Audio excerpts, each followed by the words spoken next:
How are you all doing? Armin, how are you? I am very, very good because I'm getting messages on Telegram from my contacts inside Iran Mm-hmm. right now, and I haven't heard from them for a very long time. So I'm Oh, so excited that they're okay, that they're alive, and I'm some of very them are happy in to the hear chat. that. I'm very, Yeah, very happy to hear that. Someone earlier in the live stream, they wrote, "What's up, my migas?" I thought that was great. I might have to start saying that from now on. It's like, "What's up, my migas? yeah, Good morning." my, So, my but this is I know this is Iran Revolution chat, or sorry, oh my gosh, Iran Revolution live stream. But this is also like very patriotic, right? Because one thing I've noticed is that everyone from around the world who's supporting us, you guys are also huge patriots of your own countries, right? And that's what I think is so amazing about this. It's patriotism, right? And so the love that you have for your countries is why you're so supportive of us, because we're also fighting for our country. So shout out to all you amazing patriots for being here with us. So Armin, I'm so glad to hear that your friends are doing good. Nice haircut, by the way. So you got time for a haircut? That's good. No, people told me that I'm not presentable when I go to when I'm going to these different media. I don't have makeup and stuff. So I'm like, okay, Armin, you're getting invited to these different outlets and news, and you look like crap. Like, oh, you're not. So I like, you need to do good. So I just like, okay, yeah, I need to go get a haircut so that when I invite me, I look presentable. A little bit. I know I'm not as presentable as Goldie, but I'm trying. No, Okay, you're I'm very, trying. very presentable. Very presentable. And you know what? You're lucky because you're right. You don't have to put on makeup, whereas me, it's like a whole thing there. Guys, remember, the reason I look the same is because I'm AI. It's all AI. It's all massage. Yes. There you go. That's actually a compliment, Goldie. When they say you're AI, they're like the level of perfection they cannot comprehend that. So they're like, Oh, this cannot be real. She must be oh, AI. thank you. That's nice of you to say. Oh my gosh. All right. Okay, so there's a lot that happened when you left last night. Oh yeah, Right. I So know. Tell me. now we have to go over everything. So I want to start off first with what we'll get to President Trump, but I want to go to what Ted Cruz um said in his interview yesterday. And I think you're really gonna like it because he kind of gives a shout out to you in a way. You'll see What? what I mean. You'll see what I mean. Oh, wait. Let me add to the screen. Sorry. Remove. Okay. Leadership in Iran after Iran's deadly crackdowns on protesters. Reports of up to 20,000 people dead as the exchanges between Iran's supreme leader and President Trump sharpen. Protesters demanding freedom against the brutal regime appear to have slowed this morning after Ayatollah Khamenei unleashed the use of deadly force. President Trump told the Iranian people he is with them and that help is on the way, sparking a response from Khamenei on X this weekend, claiming to blame President Trump for the nationwide protests that began over soaring inflation in Iran, a collapsing currency, and crippling U.S. sanctions. Military sources tell Fox News at least one U.S. aircraft carrier is being moved toward the Middle East as President Trump weighs his options on Iran. There are currently some 30,000 U.S. troops in the CENTCOM region right now. Exiled Crown Prince Reza Pahlavi joined me here exclusively last weekend. Watch. This is an opportunity to liberate that nation. Remember, the same thugs that hate America also hate their own people. And this is an opportunity to help a nation that starves for liberty, that starts to be rejoined with the free world, and to have the same relationship that we had with America before this revolution occurred. Joining me now in the Sunday Morning Futures exclusive is Texas Senator Ted Cruz, a member of the Senate Foreign Relations Committee. Senator, thanks so much for being here this morning. Maria, good morning. Good to be with you. Well, there's a lot to talk about, Senator. Let's start with Iran, where dissent right now is being punished. I want to get your take on what President Trump should do regarding Iran. Well, Maria, I have to say we are living in extraordinary times. The change that is occurring across the globe exceeds anything we have seen in decades. There is a very real possibility that in the next 6 months, the regimes in Iran, in Venezuela, and Cuba will all fall. There is a real possibility that Iran, Venezuela, and Cuba will all democratically elect new leaders, and instead of fomenting violence, fomenting attacks on America, instead of waging war on America, there is a real chance in the next 6 months that the people of those three countries will elect leaders who embrace freedom and free enterprise and who want to stand with America.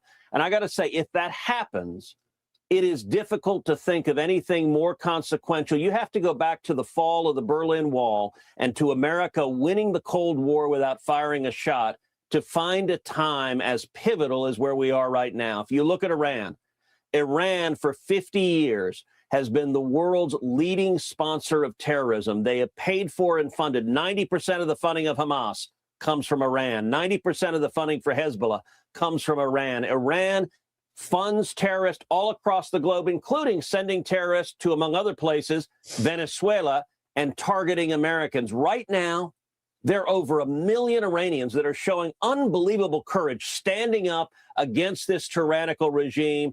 And I got to say, President Trump, I think, has been very strong in telling the regime, number one, we stand with the people. Do not target, do not murder the protesters, telling the protesters, America stands with you. And I got to say, just in the last 2 days, a really important step occurred where President Trump came out unequivocally and said, it is time for new leadership in Iran. Yes. It is time for the Ayatollah Khamenei, his religious dictatorship, to end. I think that's massively important. So what happens next? Because as you know, Senator, first the president said help is on the way and then pulled back a bit with this expectation that the killings have stopped. At that point, thousands of people had already been killed. And the people on the streets are hoping that the United States does something. Would you endorse that the U.S. goes in and takes action? Well, look, I think the U.S. should be taking every step possible to end this regime. The Ayatollah Khamenei hates America. He regularly leads massive mobs chanting death to America. In fact, every year in Iran, they celebrate as a holiday Death to America Day. It's the anniversary of the Iranian Revolution and taking over the U.S. embassy in 1979. And so the reason that President Trump ordered a B-2 attack on Iran's nuclear facilities is he made the right decision as commander-in-chief that if that theocratic dictator got nuclear weapons, the odds were unacceptable that he would use nuclear weapons to murder thousands or even millions of Americans. That was the single most important foreign policy decision the president has made this second term. And when it comes to the protest, I think what is most important is making clear that America is with the people. Contrast this to 2009. 2009, you had the so-called Green Revolution in Iran. The Iranian people were rising up there. But Barack Obama made a very different decision. He was a new president. He decided that America stands with the regime, stands with the Ayatollah, and they discouraged the protests, and we wasted that opportunity. Right now, the president has made clear, he made clear to the Ayatollah, if you are murdering the protesters, you will pay the price. He called on the Iranian people, make a list of everyone engaged in acts of violence. Look, that is powerful because it causes the IRGC members, the soldiers, to pause and think before they carry out those murders. I hope and believe that America is doing everything we can to support the protesters on the ground. There are lots of steps we can and should be taking short of a bombing strike. And I have every belief that if the Ayatollah engages in mass murder against the protesters, that President Trump will order direct military responses. So this is a moment where the Ayatollah and mullahs, I think they're fundamentally weakened. They are weakened by the fact that last year they lost a war. And you know, sometimes people forget there are real world consequences to losing a war, not just communication, not just messaging, but real world. In the 12-day war, they utterly and completely lost it. If you're a dictator, your strength depends on convincing your people that you are invulnerable, that you cannot be beaten. Even worse than losing a war, if you're an Islamist dictator, is losing a war to Israel. That's what happened to the Ayatollah, which is why I predicted months ago we would see what we're seeing now, the Iranian people rising up with President Trump's support. I think we're at a moment of pivotal change. But, Senator, the Iranian government doesn't want anyone to see what's going on the ground. I saw one report that if you go out in the street right now in Iran and you're a protester, you will be shot dead immediately. So what are they doing? They're yelling from their windows, death to the Khamenei, and down with the regime from their windows so that they don't have to go down. I want to get your take on what we should be doing in that regard, because the government reportedly planning to permanently sever its citizens from the global internet. That's from the New York Post this morning, confirming that instead they wanted to have a state-run system as part of this crackdown on dissent. And then there's Greenland. The president, with this bold idea, he is slapping tariffs on European nations right now, days before he's about to see many of them when he goes to Davos, Switzerland, for the World Economic Forum. Before he sees them, he's slapping tariffs on them until what he calls a complete acquisition, a complete and total acquisition of Greenland. Your reaction? Well, let me take those one at a time. When it comes to communications, you're right that the Ayatollah is trying to do everything he can to silence the Iranian people and to keep them in a news blackout. Is shutting down television, is shutting down internet, has shut down just about all TV, although I will say it's fairly amazing. The Ayatollah has been playing in Persian Tucker Carlson's podcast, which is just a stunning statement and a powerful indictment. Oh, my God. That's all you. That's you, because you found that, remember? well, Sohail find that. Sohail, are you here? Thank you. Yes. I mean, we're all, the three of us. It was Sohail who found it and sent it to me. If he's in the chat, I hope he sees it. And then I sent it to you, and you did, and you played it. Yeah. So I mean, I was the one that suggested. I was like, oh, can you? Because I was like, can you find anything on state TV? Because I can't find anything, but I couldn't find it. But yeah, Sohail is the one that found. But you started it. You started it because you were like, Armin, is there anything? What is there on state TV? And I was like, oh, Sohail, Goldie wants to see what state TV is showing. Can you give me a link? Yeah, but so this was you started it. No, but it doesn't matter. Doesn't matter. This one, I started it, but you finished it because you brought that. So there you go. I wanted to share that with you. So now Ted Cruz is going after Tucker on Maria Bartiromo. God. That's classic. And President Trump watches this, right? Like everyone watches. Yeah, I know. Trump watches this. This is actually one of Trump's favorite segments. This. And then Hannity and Mark Levin are the three segments that Trump loves to watch the most. These are the three segments that he has seen this for sure. The president with this bold idea. How do you feel? We made history here. We made history on Iran Revolution Live. We made history. We informed Ted Cruz, and we exposed the Islamic Republic's propaganda through Tucker Carlson. And we also informed Trump. Okay, fantastic. Amazing. I didn't see this one. I know. And you know what? So when I watched this last night and this part came on, I was like, oh my gosh. So I made everyone in the chat and like all of our viewers, I was like, guys, like don't say anything to Armin because we want to surprise. We want to surprise Armin. We don't want to let him know what Ted Cruz said about Tucker Carlson.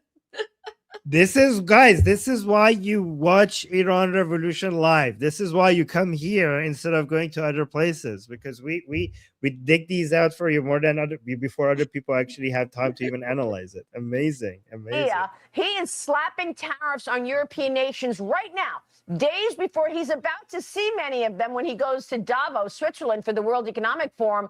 Before he sees them, he's slapping tariffs on them until what he calls a complete acquisition, a complete and total acquisition of Greenland. Your reaction?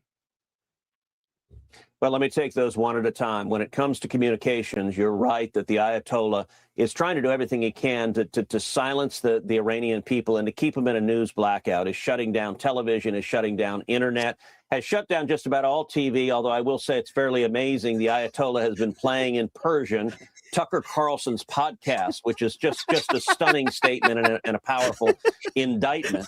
I will say a real game changer on that is a decision that Elon Musk made to provide Starlink to Iran and provide it free of charge.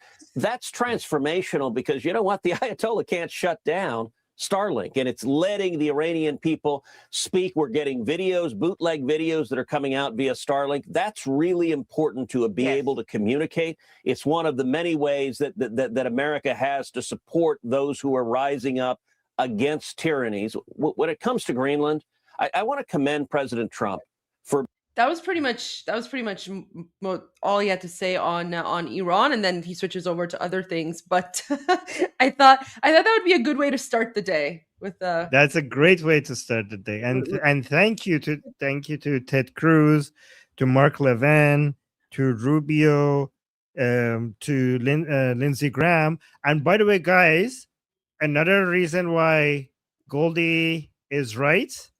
Remember how I was upset with JD Vance and Goldie helped me back? Again, Goldie knows how to play politics because to my surprise, I did not expect this. I admit that this was not at all part of my prediction, but because Goldie saw the opportunity for everybody to come on the right side, she was like, she focuses on encouragement rather than attacking people within close to the White House. JD Vance is now on board when it comes to attacking the Islamic Republic. Did he put out like a message or something? Well, I saw. I have to find. Everybody's talking about this. He said that given that Trump has drawn a red line for the Islamic Republic, and the Islamic Republic has crossed that red line, then we have no choice but to attack. And that coming from JD Vance is so unexpected. So,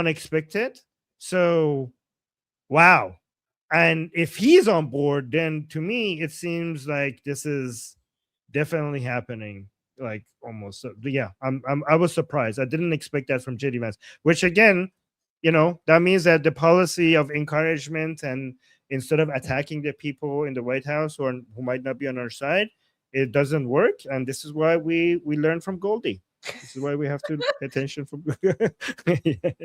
Well, I mean, I think, it's less about encouragement. Well, I mean, encouragement is definitely part of it, but I think also it's just we're making our case where, we're here to show people what's actually going on in occupied Iran and, what Iranians think and do and say. And then, in between, we get these nuggets where we expose Tucker Carlson. Yes. And now I can't get over the fact that Ted Cruz, he spoke about that on Maria Bartiromo. This is crazy. So good. Yeah. I'm really excited that JD Vance is on board. Well, you know what, Armin, you also have to keep in mind, it's not an easy thing. It's not an easy thing to just come out and say, yes, we should attack, right? Like, war is not cheap. And, there have been like policy mistakes in the past when it comes to other countries.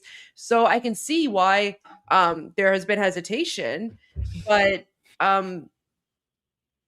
sometimes there are certain points in history where you just, what's right and what's wrong. And I think people are coming around to understanding that. And I think given the mass genocide and slaughter that we've seen in the last week,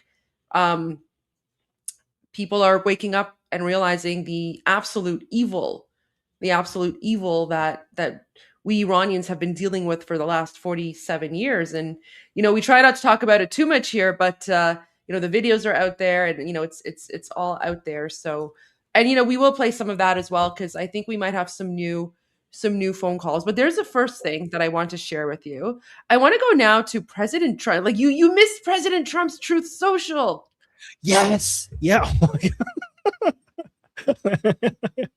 This is it. I think it's happening.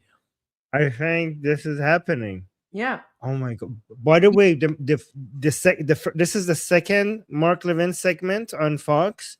The first one, which was epic, which Goldie showed on the stream, is getting shared on Iranian social media. It's going viral. Like, Iranians are loving it. They have never seen such a powerful endorsement, such a powerful support from someone this influential on Trump.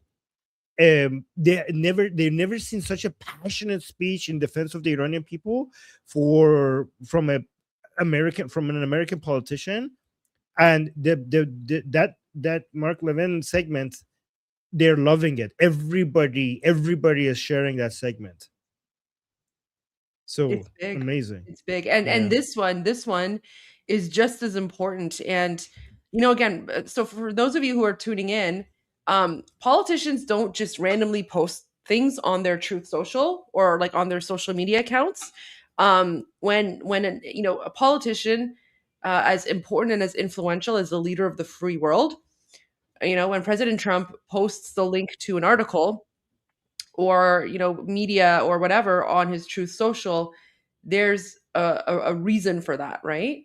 Oh, someone's asking if I am in favor of, yes, well, I'm 100%. I'm 100% in favor of the right to bear arms. Yes. An amendment. Yes, absolutely. We need to be armed to make sure that these Islamists can never take over our country again. 100% right to bear arms. So, big fan of that. So just to be clear, me and Goldie, that's our vote. But obviously, what's in our constitution is going to be determined by referendum, by the vote of the people and the representatives of our Shorai Ma'asasan. But me and Goldie's vote as two votes will be in favor of that. Yeah, but yeah, exactly. Yeah, that's. I'm just answering as like my personal opinion, right? Not on behalf of like Iran. So, but my personal opinion is I do think that something like the Second Amendment is incredibly critical. And yeah, we need that. So, okay, so here we go. So now President Trump posted this last night, and I'm going to share with you the actual, and here's the title. Yes. This is the title. It's crazy. I predict Trump will visit a free Iran, a free Havana, and a free Caracas before he leaves off. Could you imagine President Trump visiting Iran? in Tehran. Landing in Tehran? And he posted this. He posted this. So President Trump agrees. President Trump thinks that by the end, like within the next 3 years, he's going to be visiting a free Iran. He should visit Takht Jamshid. Honestly, if Americans, I'm warning you right now, if President Trump comes to Iran, he's going to stay for a long time because he's more popular in Iran than he is in America. So we might have to keep him for a while because he's more popular. But not like a hostage situation, more of just like a hospitality thing. Like, we would just want to we would want to show him like all around. It would just be like a big party. It would just be a big party that never ends. So yes, Bibi as well. We will bring Bibi as well. Yeah, absolutely. I think Bibi is going to be more popular in Iran than in Israel as well. Oh yeah. Oh, both Prime Minister Netanyahu and President Trump are definitely more popular in Iran. Oh my gosh, we need a Trump Tower in Tehran. Yes, and we need a statue of Bibi Netanyahu in the so-called Palestine Square in Tehran, which we are renaming to Israel Square. Yes, as soon as we for everything that's Palestine Square, Palestine Street, we're gonna rename all that. But yeah, Palestine Square is gonna be changed to Israel Square, 100%. I mean, again, this is our personal opinions. Personal opinions. We're not speaking on behalf of anyone, so. Don't assume that we're not speaking on behalf. Well, not yet, because Goldie might have eventually become a representative in Iran. I don't know about that. Then she would be speaking. Jeez, I don't know about that. But these are just like our own personal opinions. So, but I personally would love to see a Trump Tower in Tehran. And don't forget Musk. Elon Musk should visit. Oh yeah, of course. Elon Musk has to build a Tesla factory there. Oh yeah, of course. We want a Tesla factory. Elon, if you're listening, we want a Tesla factory. We also want like a Starlink factory. And we also have like a lot of room in our deserts for like space. What is it called? The space thing, the rockets, Oh, space launch. we're talking about Starlink, or you're talking Not about Starlink. The rocket one. What's the rocket one called? SpaceX. Oh, SpaceX. That's the SpaceX. one. Yeah. SpaceX. Yeah, Yeah. SpaceX. You're talking about Elon, we SpaceX. have a lot of deserts for SpaceX. So you come and you do like SpaceX there as well. So Yeah, I had Elon, a we mental want blank for a we want Starlink factory, Tesla factory, and we want SpaceX. So Oh, by the way, thank you, Neil Bunny. I found the confirmation that Vance is on our side. Can I quickly show the headline? yes, go to that, and then Just- because that's just quick. huge. Yeah. So here, Vance backed strikes on, well, not Iran, on Islamic Republic, arguing Trump must keep his word. Even if, guys, this makes the attack inevitable, in my opinion. If Vance is saying he must attack, then it's over. It's happening. It's coming. I don't know when exactly, but it's happening. Wow. This is the last person I thought would be on our side. I mean, he was against even the Houthi strikes. Remember the signal gate? He was even against the Houthi strikes, but now he's for this.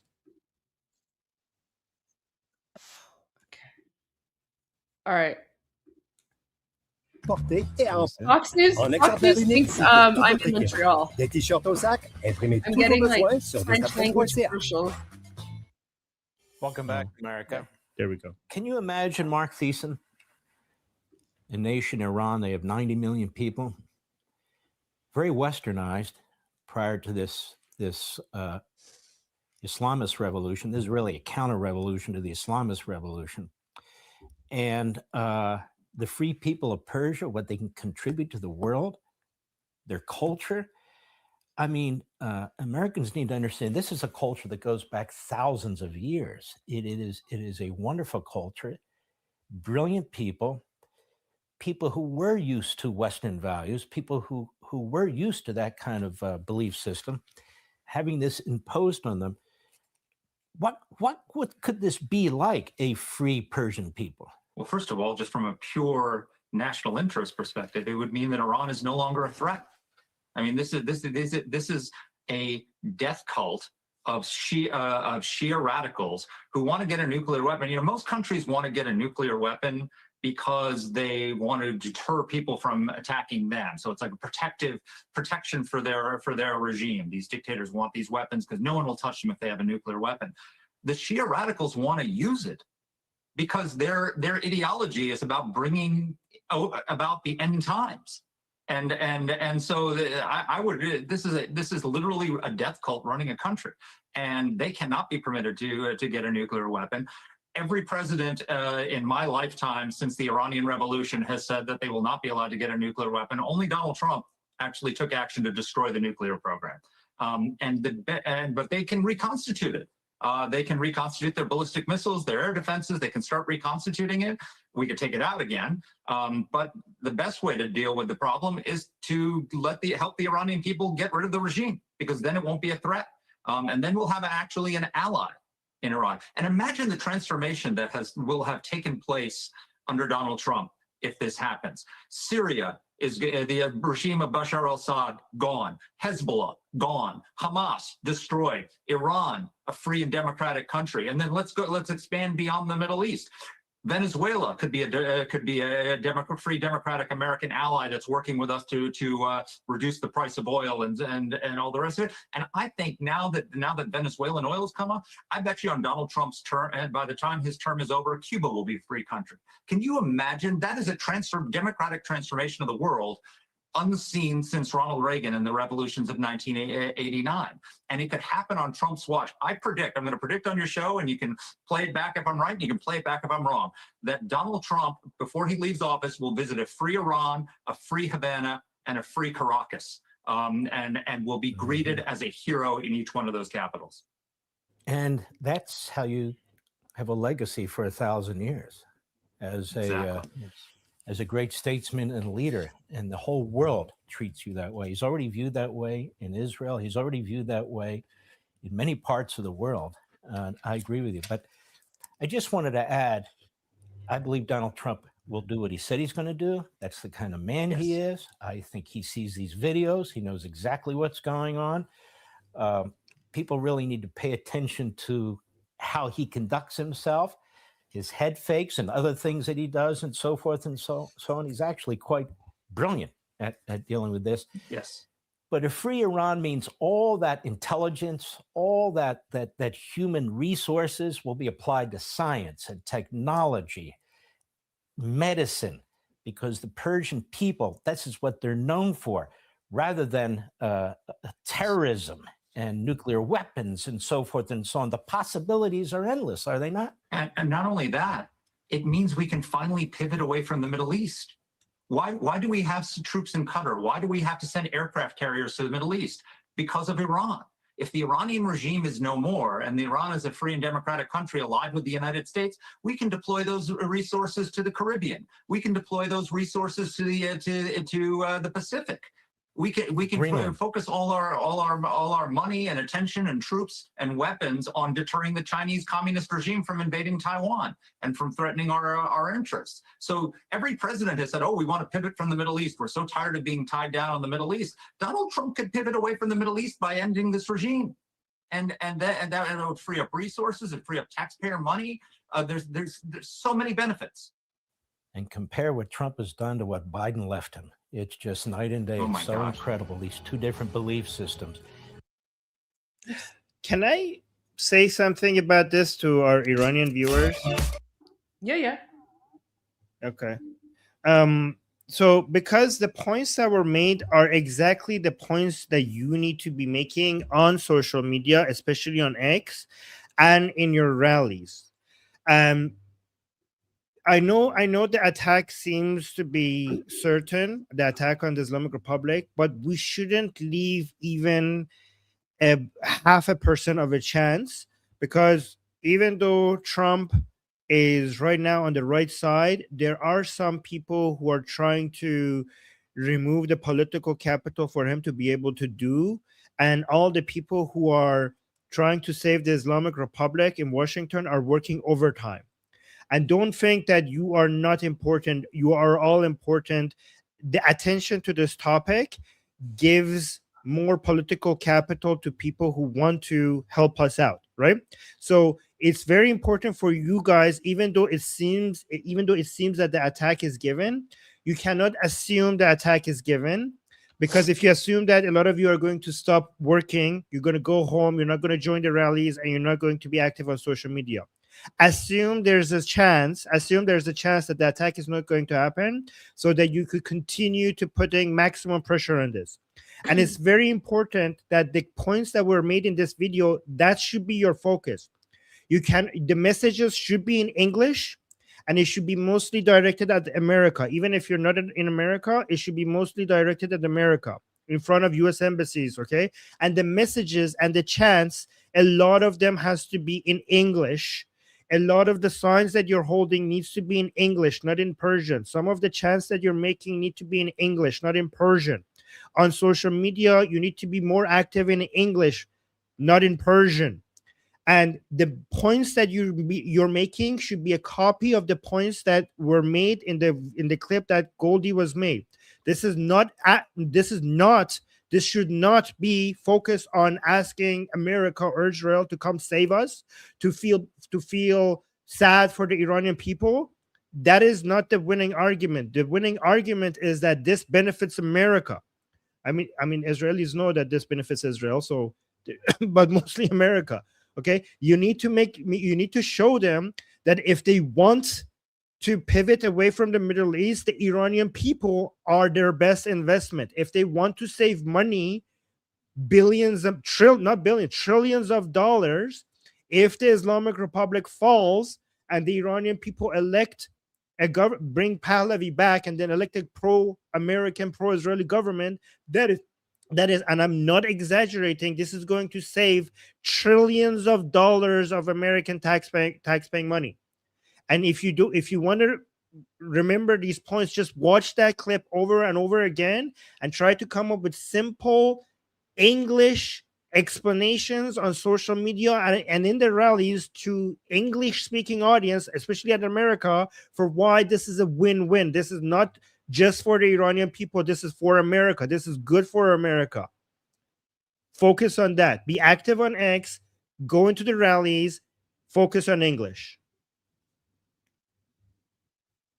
I agree. And you know, for us Iranians, the job is not done until King Reza Pahlavi steps foot in Iran, right? So it's not just about the strike. It's about making sure that King Reza Pahlavi returns to Iran as the transitional leader, because there are a lot of people who are trying to take over the revolution. They're trying to impose themselves as the so-called leader, but we cannot allow that to happen. So it's our job to push on and push forward until His Royal Highness King Reza Pahlavi steps foot in Iran as the leader of the transitional government, right?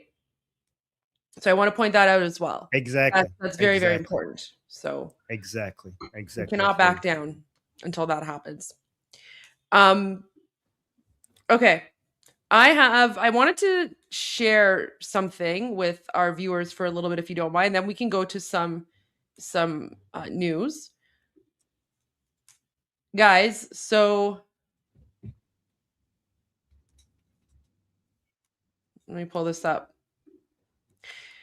So a lot of Iranians, guys, you know, watch Iran Revolution live. You know, they're here with all of you. Most of them, you know, silent majority, let's say, they're watching. They're, you know, loving all of your comments and support.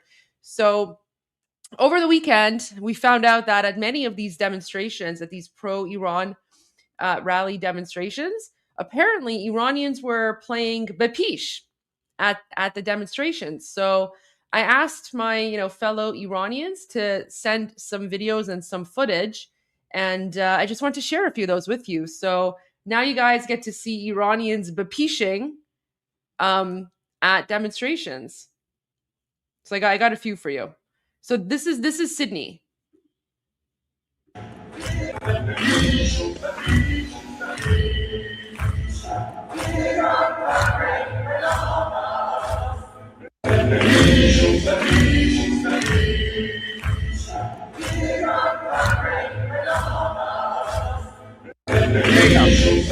So that's just a short clip, but I have some more.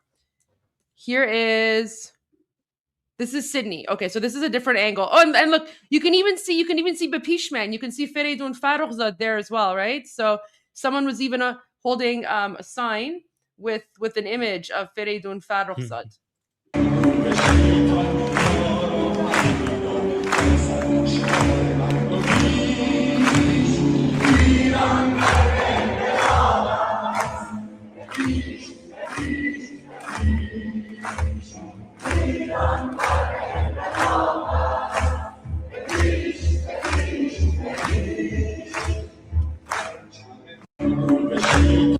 That's it. So there's that one. Guys, that was the whole clip. The clips are short. I wish they were longer.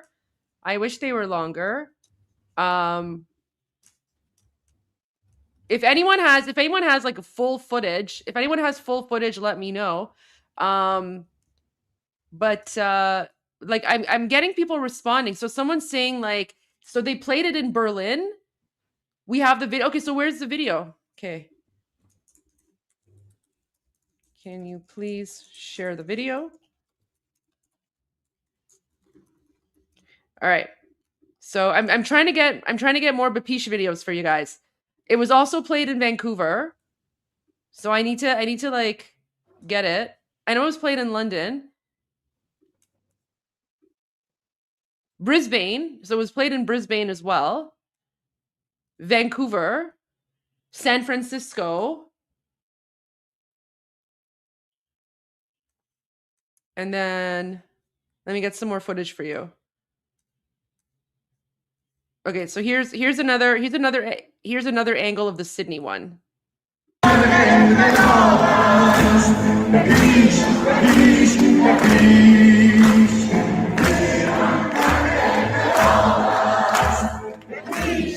I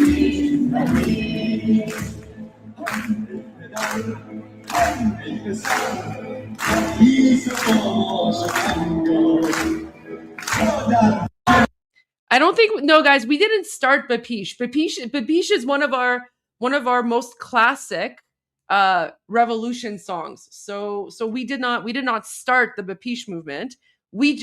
We're here sharing with you what Iranians have been playing. So we just love the fact that that you love it as well. Okay, I'm gonna see if I can get some more.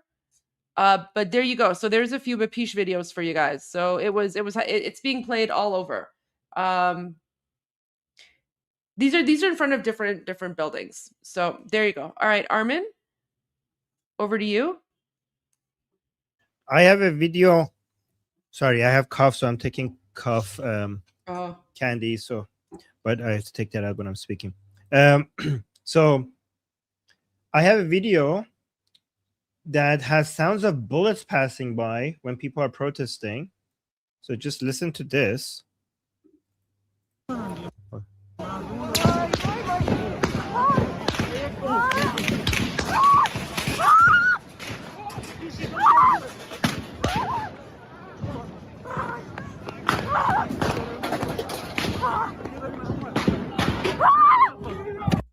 Did you hear the sound at the sound at the beginning? What is it? Like, listen to this again.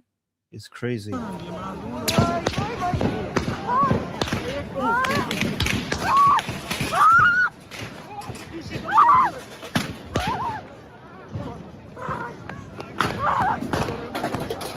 These are evidence that they are using real bullets to target people. I have a video of people in Winnipeg showing up to protest at minus 35 degrees Celsius. I don't know what is that in American Fahrenheit. Okay, so that's minus 35 degrees Celsius. And wait, is that, yeah, okay. Is that Celsius? No, that can't be Celsius. That's too cold. Okay, so I think it's Fahrenheit. So yeah, this is Winnipeg. Oh yeah, it is minus 35. Yeah. Yeah, I was like, what the hell, minus 35? That can't be right. No, it is right. I'm telling you, it is right. It's minus 35. Oh. Celsius? Yeah, Winnipeg is freezing. Oh my God, what the hell? Okay. But look at the number of people who showed up.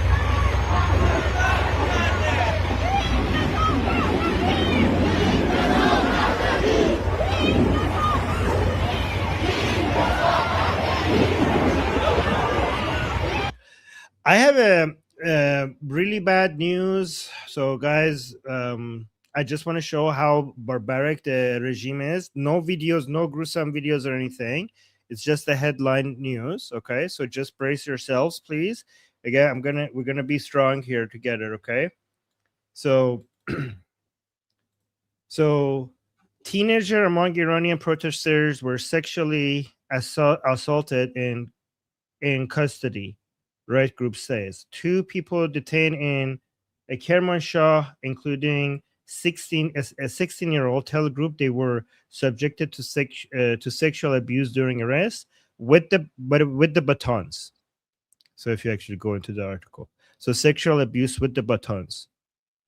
So one of them was 16 years old. Just wanted to let you know the monsters that these people are. Yeah. One of the they use they've always used sexual violence against Iranian freedom fighters and protesters. So this is very common, unfortunately. Yeah. I'm not gonna go. Yeah, never mind. So this is one of the videos. This is good. So این خروش آریایی. This is the roar of the Aryans. And by the way, before anybody gets offended, the word Aryan means something different from to us Iranians, to what the Nazis were talking about. Okay, so don't get offended just because the Nazis changed the meaning of that word. We're not responsible for that. Okay, that's your own. That's the Nazis' problem. Okay, the word Aryan means the noble people. It doesn't refer to blood. It doesn't refer to DNA. It refers to a set of values. It refers to a language. It refers to a culture. And it's something pure and beautiful. It's the Nazis that changed the meaning of that word into something vile and disgusting. Iran means the land of the Aryans. Okay, so if you want to get offended by this, I don't give a, you know what. So she's chanting. This is the roar of the Aryans. So watch this.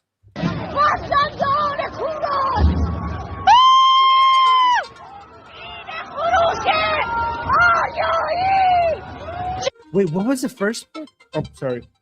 Let me turn this off. Sorry about that. What was the first part? What Kurosh? I didn't catch the first part, but something Kurosh. Something Cyrus. Bashad Jahan Kurosh. Guys, if you understand this, please let me know in the chat. In Iranian.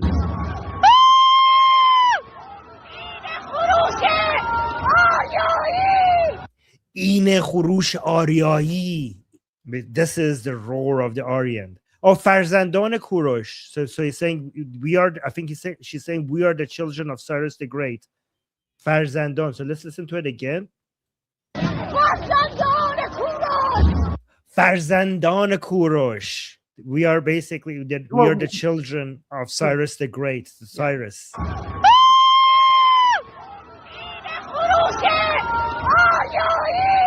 Guys, you hear the power in her voice when she says Aryai means Aryan. This is the roar of the Aryans. Javid Shah. Whoa. God, that is so powerful. That is so powerful. Another picture. Yeah, go on, Goldie. I also just wanted to say, this is also like when we say that our Iranian national revolution, we're also decolonizing from Islam and we are reclaiming our Iranian identity and heritage. This is what we're talking about, right? So she's saying this is, we are the descendants of Cyrus. We're not the descendants of Muhammad, right? We're the descendants of Cyrus the Great, the founder of the Persian Empire. And, this is the roar of Aryans. Aryans meaning the land of Aryans, right? Because that's what Iran means. Yes. Iran is a word that has existed for thousands of years before Islam was invented. So Iran actually has nothing to do with Islam. That's actually why when the Islamic dictatorship took over our country and occupied our country in 1979, they actually changed the name of our country because the country used to be called Iran. Then they changed it. Now it's called the Islamic Republic of Iran, which makes no sense, right? Because they're just like they're counterintuitive, right? So that's why we are reclaiming our Iranian identity, and our country's name is Iran, and that's why she's saying this is the roar of the Aryans, because the Aryan people, that's the Persian people, Iranian people, we are reclaiming our identity from our Islamic colonizers, and we're decolonizing. That's basically what it is. Can you play that again? And by the way, yes, let's do that.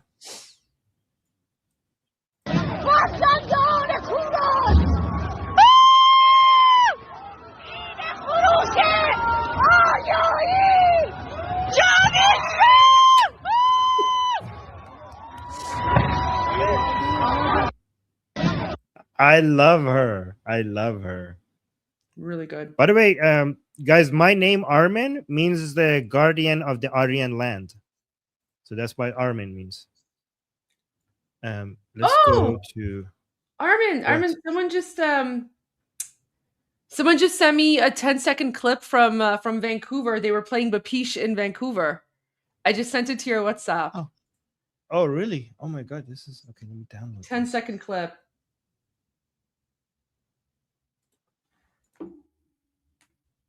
Getting it right now. Download. Okay, got it. Here.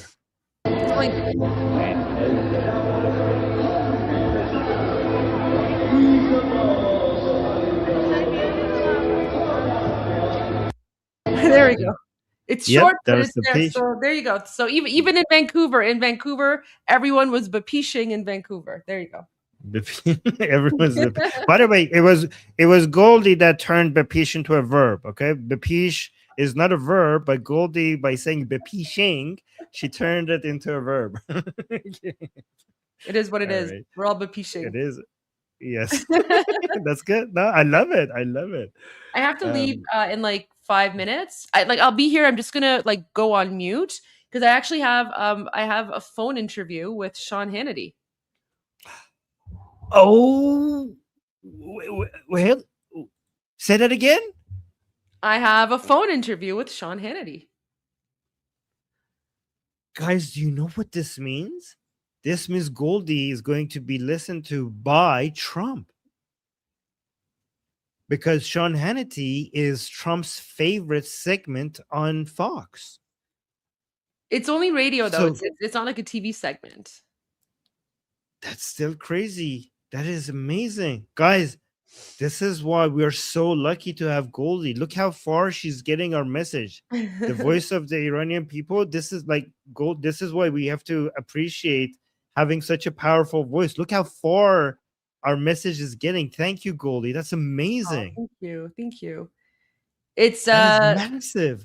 people are asking, it's going to be radio, and apparently it's going to air at 4:00. So it's for his 4:00 prime time show. But I'm doing the interview before that, so it's pre-taped. I'm sure once he hears what you have to say, he's going to bring you for the TV segment as well. Once he hears your voice and sees how passionate you are, I think he's going to realize that you should be on TV as well. Wow, we'll see. But yeah, that was the other piece of big news that you missed last night, because I told everyone last night that Guys, we should start a campaign to get Goldie into, like, you know, the biggest people on Fox or whatever. Like, we should like make a tweet and then tag her. No, you don't. And then like you guys should retweet it so that we get the attention. So for example, we could, like, I could make a post by tagging a certain person and then tagging Goldie, requesting so and so to have Goldie on, and then we could start a campaign where you all go repost it, and then that way we could get the attention of more people. No? Yeah, let's do that. That's huge. That is huge, Goldie. Thank you. You're one step away from Trump. I mean, I think he might have already seen you, by the way, Trump. I think he might have already seen you. President Trump, if you're seeing this, we love you. God bless America. Yeah. So Yeah. People are saying that's a great plan. We should identify the most important people that Goldie could talk to and start a campaign for each one of them. And then we could share that. They're saying that Sean Hannity has over 2 million listeners a day. Oh, that's so cool. He's big. Sean Hannity is. Oh, I know, huge. he's huge. He's huge. He's huge. Hell yeah. I mean, Glenn Beck is also huge, and I've spoken with Glenn Beck twice. So yes. But Sean Hannity, but Hannity and Mark Levin, they are the closest influential to Trump. Wow. Yeah. Okay. So that's what's happening. I'm waiting for them to call me. And no, guys, I'm not gonna do the backstage thing. I'm not gonna do the backstage thing. I did that with the other radio interview. That one was like a smaller radio interview. Let her focus. That's fine. Guys, let her focus on this. Yeah. This one I'll just do it, and then you guys are just gonna have to wait, and you're gonna have to hear it. You're gonna have to hear it at 4 p.m. whenever it goes live. Yeah, could you imagine if President Trump posted Bapish on his Truth Social? That would be so good. Trump in Azadi Square going like this. You know how he does that, saying Bapish in Azadi Square in Tehran, going Bapish.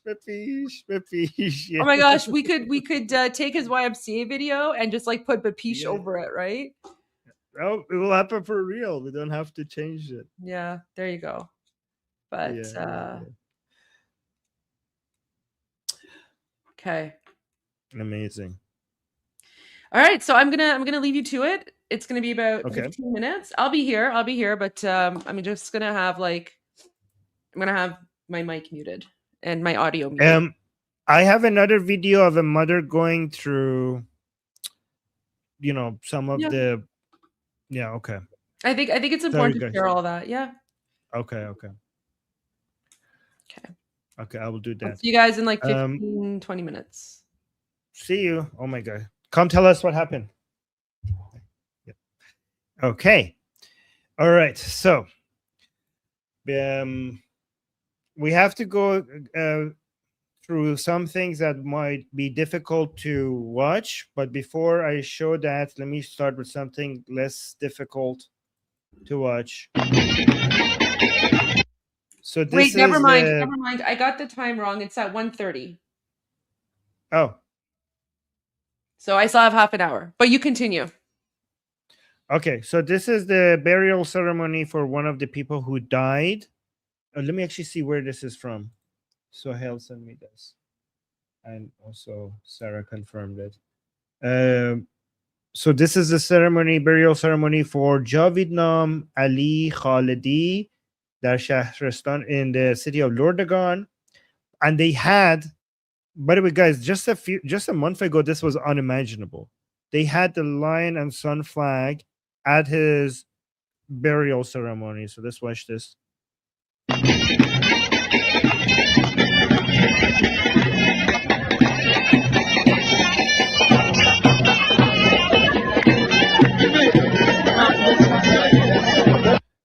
So these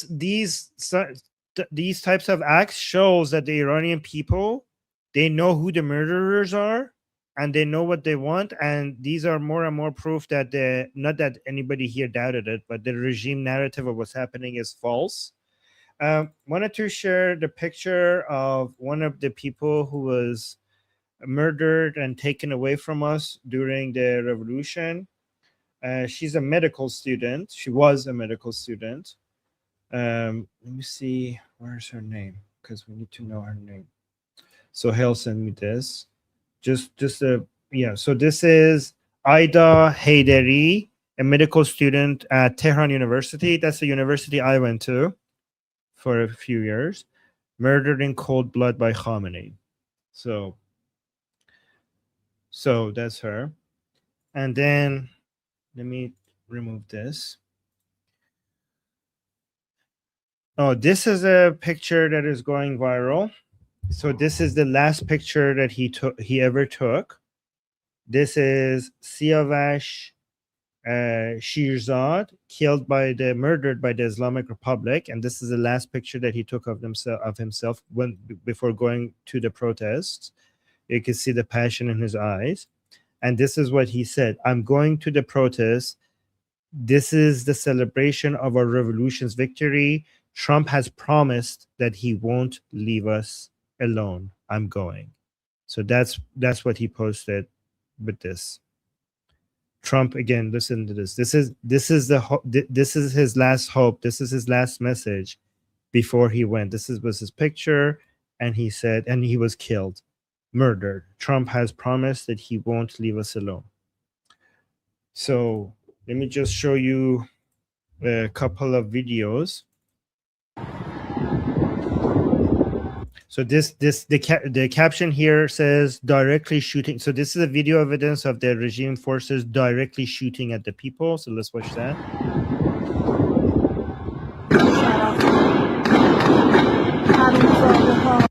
So the woman who's recording this from the top, she's saying "Be sharafo," like dishonorable people, bastards. So she's recording them shooting at the people, which are supposedly somewhere around here.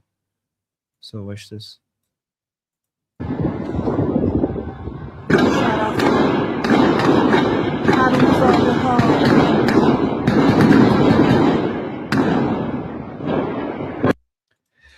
So, and there's a video that I'm not going to show, but Sarah wanted me to mention it, and there's a reason. I'm not going to explain why we're not showing it, but there's a woman. There's a legal reason why we're not showing it. Okay, so if anybody sees that video, don't share it. Okay, and one day I will explain to you why.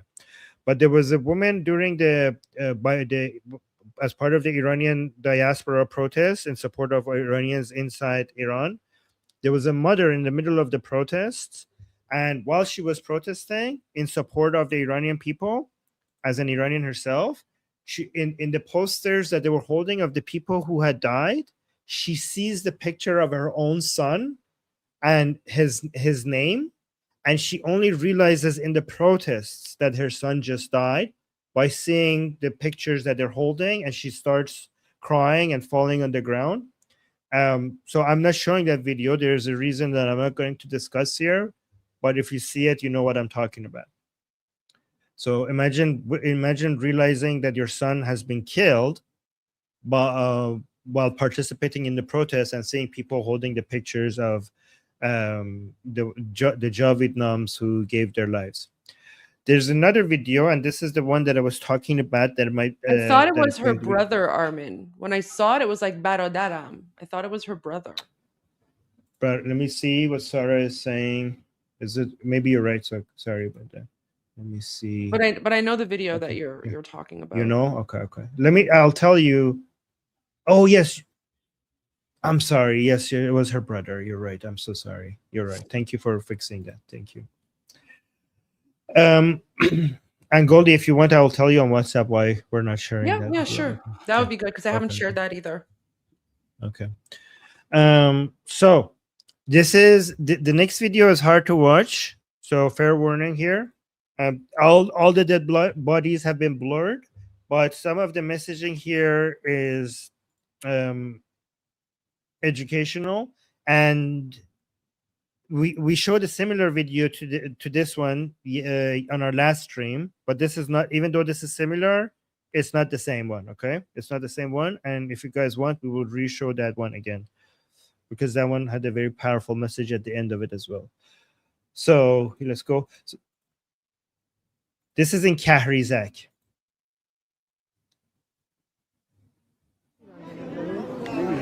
So these are the family members going up and trying to identify their loved ones and picking their bodies of their loved ones.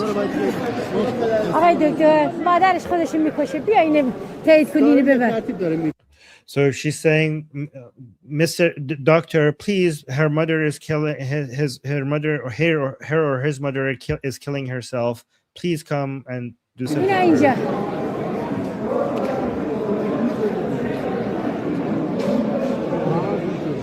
So the woman that is holding the camera is somebody just walking around trying to help the family members of the people who are looking for the body of their loved ones.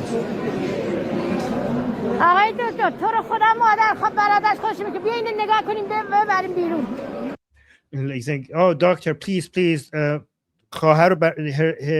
his sister or her brother is going to kill herself. Please come help so that we could take this out. What?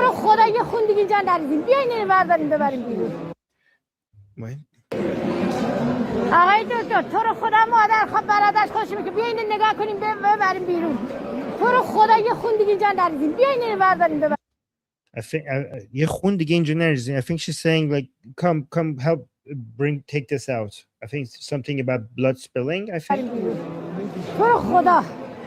she's saying Toro Khoda. Toro Khoda means for God's sake.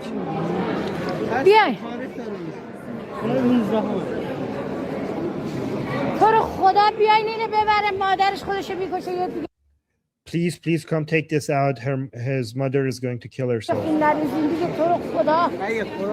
For God's sake.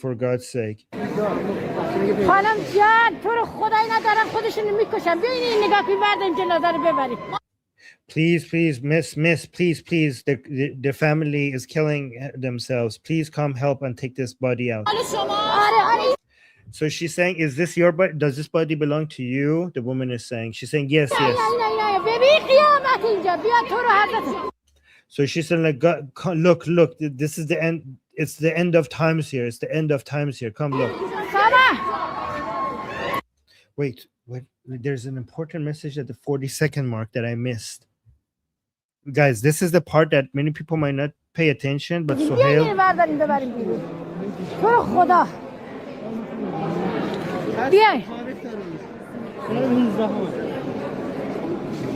تو رو خدا بیاین اینو ببره مادرش خودشو میکشه یا دیگه خون نریزین دیگه تو رو خدا.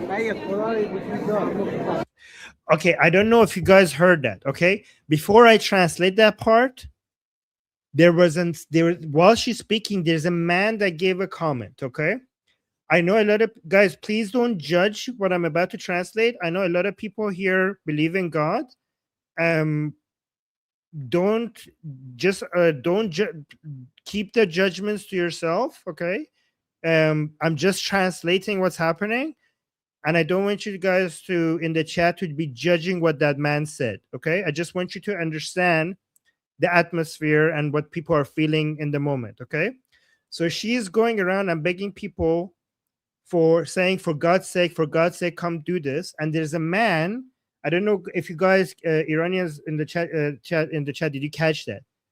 The man behind her recording said, "Mage Khodayam hast," meaning that does a God even exist? Like you're saying, for God's sake, come do this. And the man witnessing all of this chaos, all of this evil, he says, because he says, does a God even exist in that moment, which shows the level of brutality and evil that they're witnessing. So watch this again.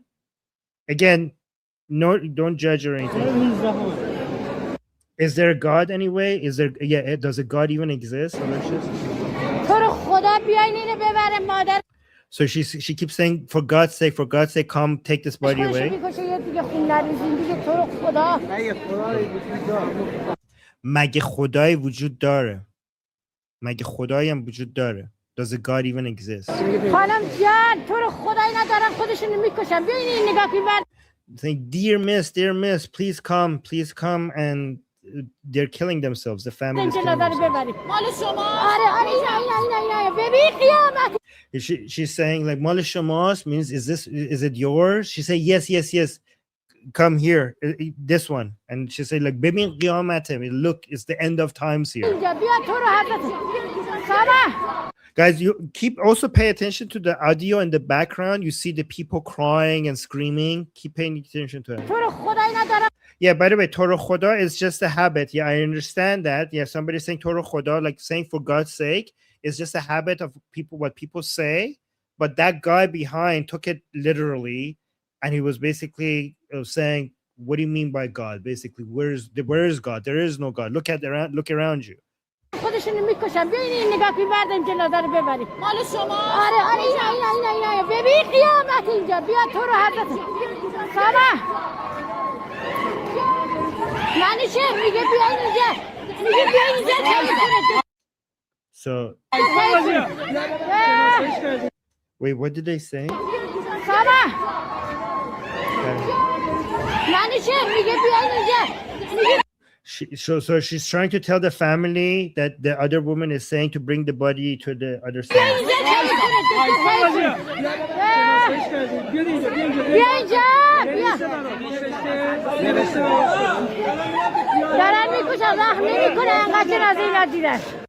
She's saying they're killing, they're not showing any mercy.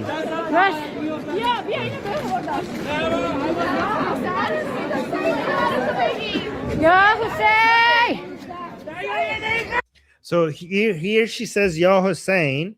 Just understand that a lot of people in Iran who say Ya Hussein, it's just a figure of speech. Doesn't necessarily mean that they believe in Hussein. Remember yesterday when somebody just as a habit. Remember in the video from a similar video that I showed you yesterday when somebody said Ya Hussein, the mother who was looking for the body of her child, she said, I shit on Hussein. I shit on Ali and Hussein. Remember that? So Hussein is basically the grandson of Muhammad. And for Muslims, he's the most important person in Shia Islam. And they won't admit this, but he's more important than Allah and Muhammad. He's number one in Shia Islam. Number one in Shia Islam is Hussein. Number two is Ali. Number three is Fatima. And Allah and Muhammad are a distant fourth and fifth, a very distant fourth and fifth, right? And Shias would not admit that, but that's reality. خیجه جا سر فیلم گرم Okay, I can't make what she's saying because she's screaming. خیجه جا سر فیلم گرم Something about her mother. بیا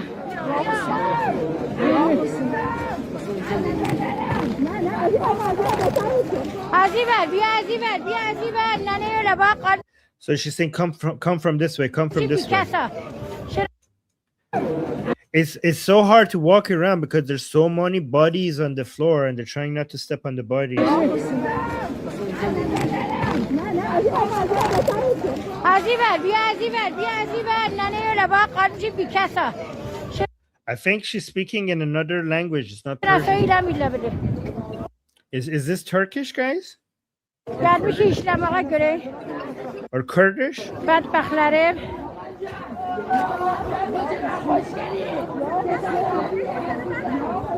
روزه بیل نمیشه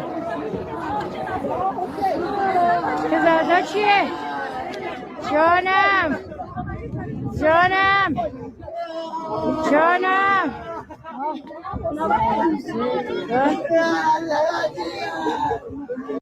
Guys, the crime of these people were they wanted their freedom. Turkish, it was Turkish. بخلره بخیره با یا حسین So I can't translate this part because this part she's speaking Turkish. آلبات پیدا بشه صداش قسمش بده پیدا بشه Oh, a man just came to her and said like, بخیره با یا حسین آلبات پیدا بشه so a man came to her, just said that he can't find the body that he's looking for. So apparently a man, he's asking around because he doesn't know how to find the body. Because guys, a lot of the body bags are not labeled, right? So a lot of these family members are forced to just keep on unzipping the body bags and look for, like, the responsibility is now on the family members to keep, imagine being a father looking for the body of your daughter and having to go through like 100 or 200 body bags, unzipping each one of them, looking at their faces until one of them is the face of your daughter. So a lot of people don't even know how to do this. So this man just came to this woman and said, like, I don't know where to find the body, like the body he's looking for. And she was reassuring her. She was like, it will be found. It will be found. Go ask over there.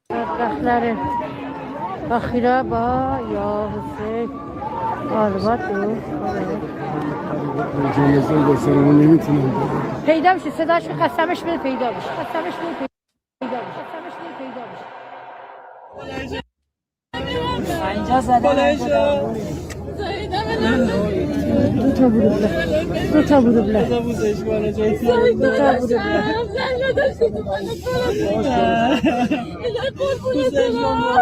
So saying Elai Qorbunit Baram, like my life for you is a Persian saying. It's an endearing, like it's a way to.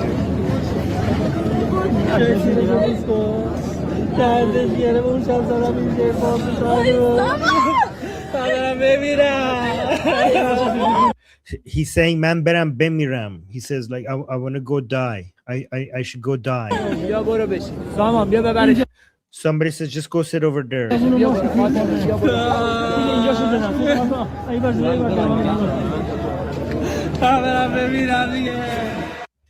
Man beram bemiram dige means I should just go die. Basically, the guy witnessing this, he doesn't want to live anymore. He says like I should just go die.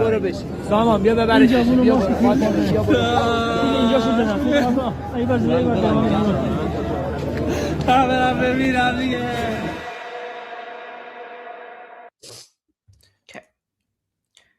Anyways, I also want to make it clear that, the things that they're saying, it doesn't mean that Iranians have given up. They actually have not given up. This is just like, no. this is just like, things they say in mourning, like in grief, right?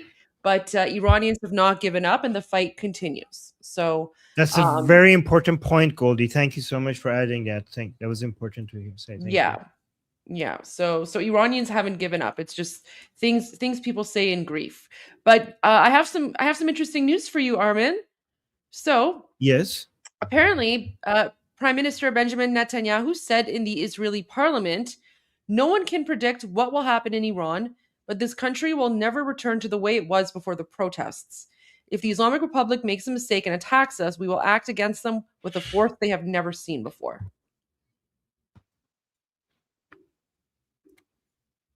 What do you make of this? I think that this is sort of lining up with what President Trump and everyone else is saying about regime change. I think that's what Prime Minister Netanyahu was hinting at. He's saying no one can predict what's going to happen, right? But the country will never return to the way it was before the protests. So what he's saying is that the Islamic dictatorship is done. That's how I read this. And I mean, he is right about no one being able to predict the future, because none of us can predict the future. But I think he's sending a very strong signal here. Can attack us, we will act against them with a force they have never seen before. Thank you. Because this seems to also suggest that the news about the Islamic Republic planning a preemptive strike against Israel, it seems those rumors were true. It's confirming those rumors. Yeah. So guys, Israelis, stay safe, because the Islamic Republic might want to attack Israel before. Yeah. But you go on, and then I will say after. I was just gonna say, do you see how savagely they behave towards Iranians? So just think about that. When that's how savage they are towards the Iranian people, they don't care about anyone else, right? When that's how they treat us, right? There you go. They're savage. I did not crack a beer. I cracked a bubbly. My carbonated water. Right. There you go. So I want to share that. And then, okay, here's something funny. Just can I say something? Yeah, go ahead. Oh yes, because I just wanted to also add, the reason why the Islamic Republic might want to do a preemptive attack is because they're understanding the Islamic Republic. So this is my reading of this, okay? An attack by United States and Israel is coming. So I think Israel is trying to make it, is bluffing here by, like, not bluffing, playing mind games by kind of making it seem that they won't attack if the Islamic Republic doesn't attack. Because if the Islamic Republic's calculation is that, okay, both United States and Israel are going to be attacking anyways. But the reason why they haven't attacked yet is because Israel doesn't have enough defense around it compared to what they had during the 12-day war, right? This is the reason why they delayed the attack, was because Israel requested to the United States to hold off on the attack until there are more military assets around the region, right? Especially because of what happened in Venezuela. We don't have enough American military assets around the Middle East. That's why the attack was delayed a bit. So Islamic Republic, in their mind, they might be thinking, well, if an attack is going to happen anyways, so shouldn't we be attacking Israel before all of this military asset is around us? So this is why they're getting this warning from Israel, to maybe get some of the people within the Islamic Republic the calculations that if we don't attack Israel, an attack might not happen at all.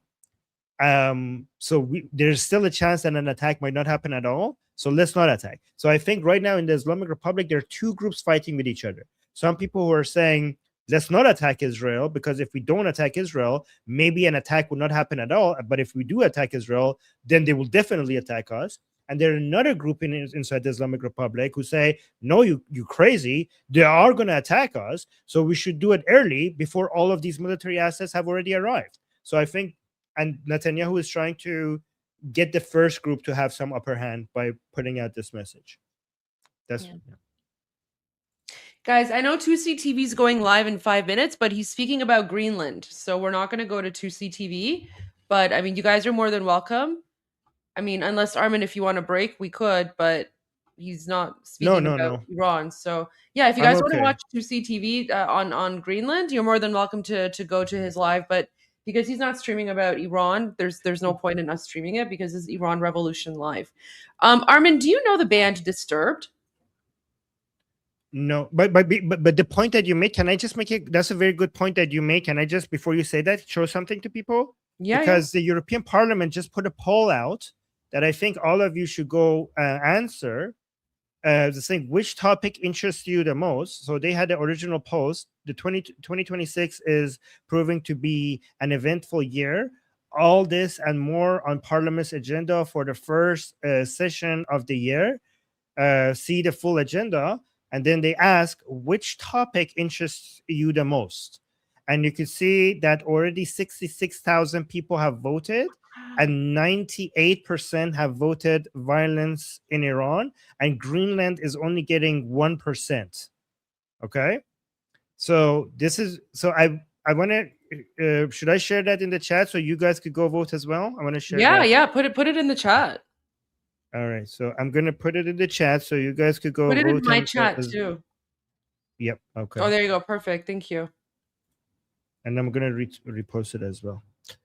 All right, 98%. Isn't that amazing? Like, look, Greenland got 1%. Okay, so let's go back to Goldie. So there's a very famous metal band, rock metal band called Disturbed. Everyone knows who Disturbed is, like in the rock metal scene. Like it's huge. They're huge, right? Anyway, so he put out a message. So let's hear his message first. The strength and perseverance of the Iranian people are inspiring beyond words. We wish them all the strength that they need to finish what they started, to finally achieve freedom, and for the region to hopefully finally see a real peace. We support you, we stand by you, and we hope that the evil that has been subjugating you, that has been oppressing you for so long, is finally overthrown for your own. So he put out this message yesterday, and then like I just made a post. Like I didn't tag him, I didn't tag Disturbed, nothing. But I wrote, Disturbed is literally one of my favorite bands ever. I've been to their concerts with my sister in the past. Seeing this message from him supporting the Iranian people makes me kind of emotional. I can't wait to go to a Disturbed concert in Tehran when Iran is free. Oh. And then Javad did. No way. Yeah. So he's like, when Iran is finally free, there's nothing I'd like more than to perform there one day. May that day come soon. That's amazing. Repost that. Repost I did. Okay. I repost, like I quoted it. I quoted it. Quoted it, yes. Okay. That's why it doesn't show, because when you like quote post something, it doesn't show. Yeah. But I literally quote posted him. So that's sweet. Yeah. That's sweet. So that someone broke that news to me live last night. Yes. And I think I pretty much froze for like a minute. Like I was just like this for a minute. Because he's literally one of it, like Disturbed, literally one of my favorite bands, ever. Yeah. And unlike, so I was just like this, frozen for like a minute. People thought that like the camera was frozen. They thought like the live stream was glitching because I was just like this, not moving. So there you go.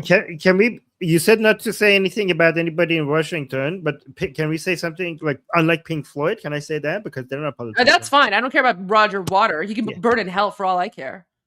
Okay, guys. Yeah. Pink Floyd is not welcome in Iran once we're free. Pink Floyd is banned. Banned in Iran. Banned from Iran. Yes. Pink Floyd is canceled for their disgusting comments. Disturbed 100%. Pink Floyd, we don't want you. Like the audacity, I haven't even spoken about him, but the audacity to think that you can speak over like Iranian people while like our people are being like massacred. Bisharaf. Bisharaf, yeah. Disgusting. People are dying, asking for their king back, and he's like, they don't want their king back. They don't want Pahlavi back. I said, who are you? Who are you to even talk about it? Like leave Yeah. leave our country's name out of your like communist jihadi mouth, Roger Water. Exactly. We only like Dave and Disturbed and J.K. Rowling. Oh, I think Sahar is here. Oh, Is he? cool. Sahar TV is here? Where? I'm not seeing it. All right, I'm gonna get my call very soon, Armin. So you're gonna have to take over the chat, the live stream, Okay. and then I'll be back in like 15 or so ish minutes. Wish me luck. Good. Well, you don't need it, but good luck. She doesn't need it. She does. You guys agree? She doesn't need it. Let me actually quickly show you this. Let's watch this together. 1 second. 1 second. Sorry. All right. So let's just watch this for a second because this just came out only 3 hours ago, and I really want to see what the latest takes on the situation in Iran is right now. Let me give it a like. So just listen to this. I'll be away for 30 seconds because I have a washroom in my office, so it won't take long. So I'll just be away for just 1 minute tops. But I'll listen to this while I'll be right back. Okay. Let me know if you have audio. All right. It is 9 minutes after the top of the. Do you guys have the audio? This is an important segment that we need to listen to. The audio is good. Yeah, people are saying she's gonna nail it. Yeah, we know it. Yeah, people are saying she doesn't need luck. Yeah. The audio is good? Yes. Okay. So let's go. Hour, and the president of Iran is warning the United States that any attacks on their supreme leader could constitute an all-out war as President Trump calls for an end to the Ayatollah's reign. So Chief Foreign Correspondent Trey Yingst all over this. He joins us from Tel Aviv with the latest. Hey, Trey. Yeah, hey guys, good morning. Over the weekend, Iran's supreme leader continued to attack President Trump and the United States of America. The Ayatollah Khamenei addressed a crowd on Saturday that was chanting death to America and death to Israel as he called President Trump a criminal. The remarks, which were broadcast on state-controlled media, followed a slew of X posts where he falsely claimed the U.S. orchestrated the mass killing and chaos in Iran. We consider the U.S. president a criminal for the casualties, damage. Wait, before we listen to this criminal. Oh my God, Sahar TV is actually here. Guys, Sahar TV is actually in our chat. Oh my God, Sahar, can you email me? I would love to have you on air. My email is armin.navabi@gmail.com. Here, hold on. Here, look at this. Guys, it's the official Sahar TV. Guys, if you're not subscribed to Sahar TV, I don't know what you're doing. Oh my God, he's saying, Armin, brother, love your stuff. What an honor. Guys, there's a celebrity in the chat. He's saying he loves my stuff. Oh my God. Oh, the chat is... my chat and Goldie's chats are mixed, so I don't know how to... All right, guys. Wow, guys, I'm starstruck. Hold on, I'm starstruck. Let me email me. This is my email, armin.navabi@gmail.com. And I will send you a link to, if you want to, no pressure, but if you want to join us, I would be honored to have you on right now. Armin fangirling Sahar is so effing cute. Wait, where is he? Is he still here? Emailing you. He said emailing you. Let me send him the link. Oh my God. Hold on. Let me. Sahar TV is here. Guys, we might actually have Sahar TV on here.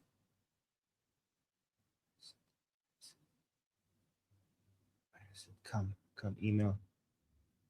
Give me the email. Guys, other people don't email me because I want to make sure I don't miss this email.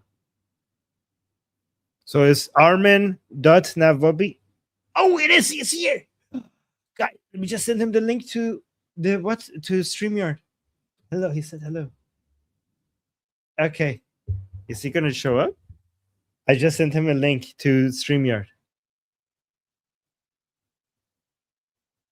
Sahara, yeah, Sahara is in Persian. Sahara means morning. Does that mean the same thing for you guys in Israel? For us in Persian, it means morning.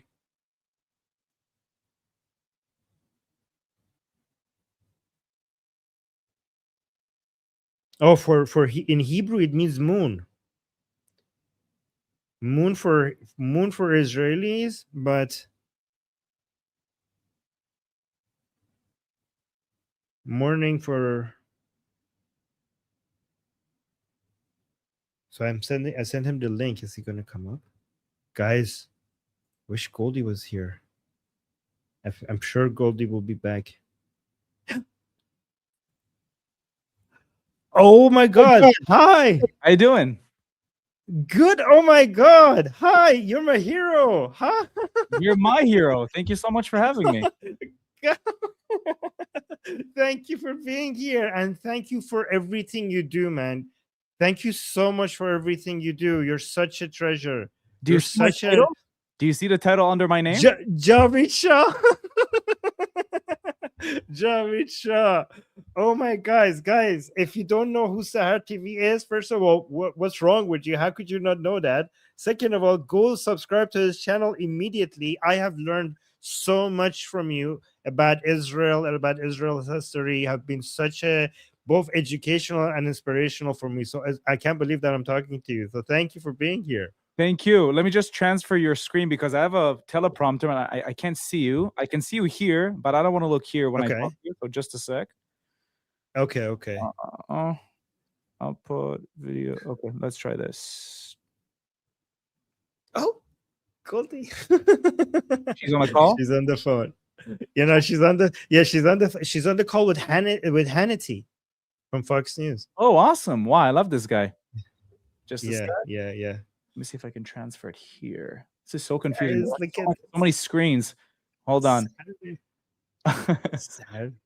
It's okay. Take all the time you need. I'm just looking at the chat, people. Come on. Where's my mouse? Oh, there it is. Okay, now let me take this here. Okay. He probably has like 10 screens in front of him. He's a professional. I actually do. I have my main one. I have my small one for the chat. I have my teleprompter, and I have a small one to make sure that I can see what's going on. It's crazy. But now I'm going to look down. I'm going to look down. How you doing? Good. How are you? How have you been, man? I'm very good. I've been trying to post as much content as I possibly can about the Iranian people, about your fight. I love the fact that you guys are live all the time, updating people, giving all the information needed. I think it's super crucial what you guys are doing. And of course, listen, the funny thing is about the whole thing is that my name is Sahar TV. Now, Sahar TV is a channel in Iran. I think it belongs to the Islamic Republic of Iran. They use it to, I think, air propaganda. It's called Sahar TV. So it's funny that my channel is now airing anti-Iranian government stuff, and I'm fighting the actual Sahar TV,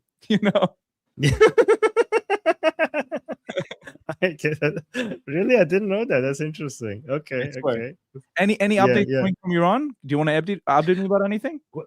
Well, yeah, I mean, we're getting a lot of updates. The people, I mean, I'm not going to give you the bad news, right? So tell me, do you want the good news, the bad news, the foreign pressure news?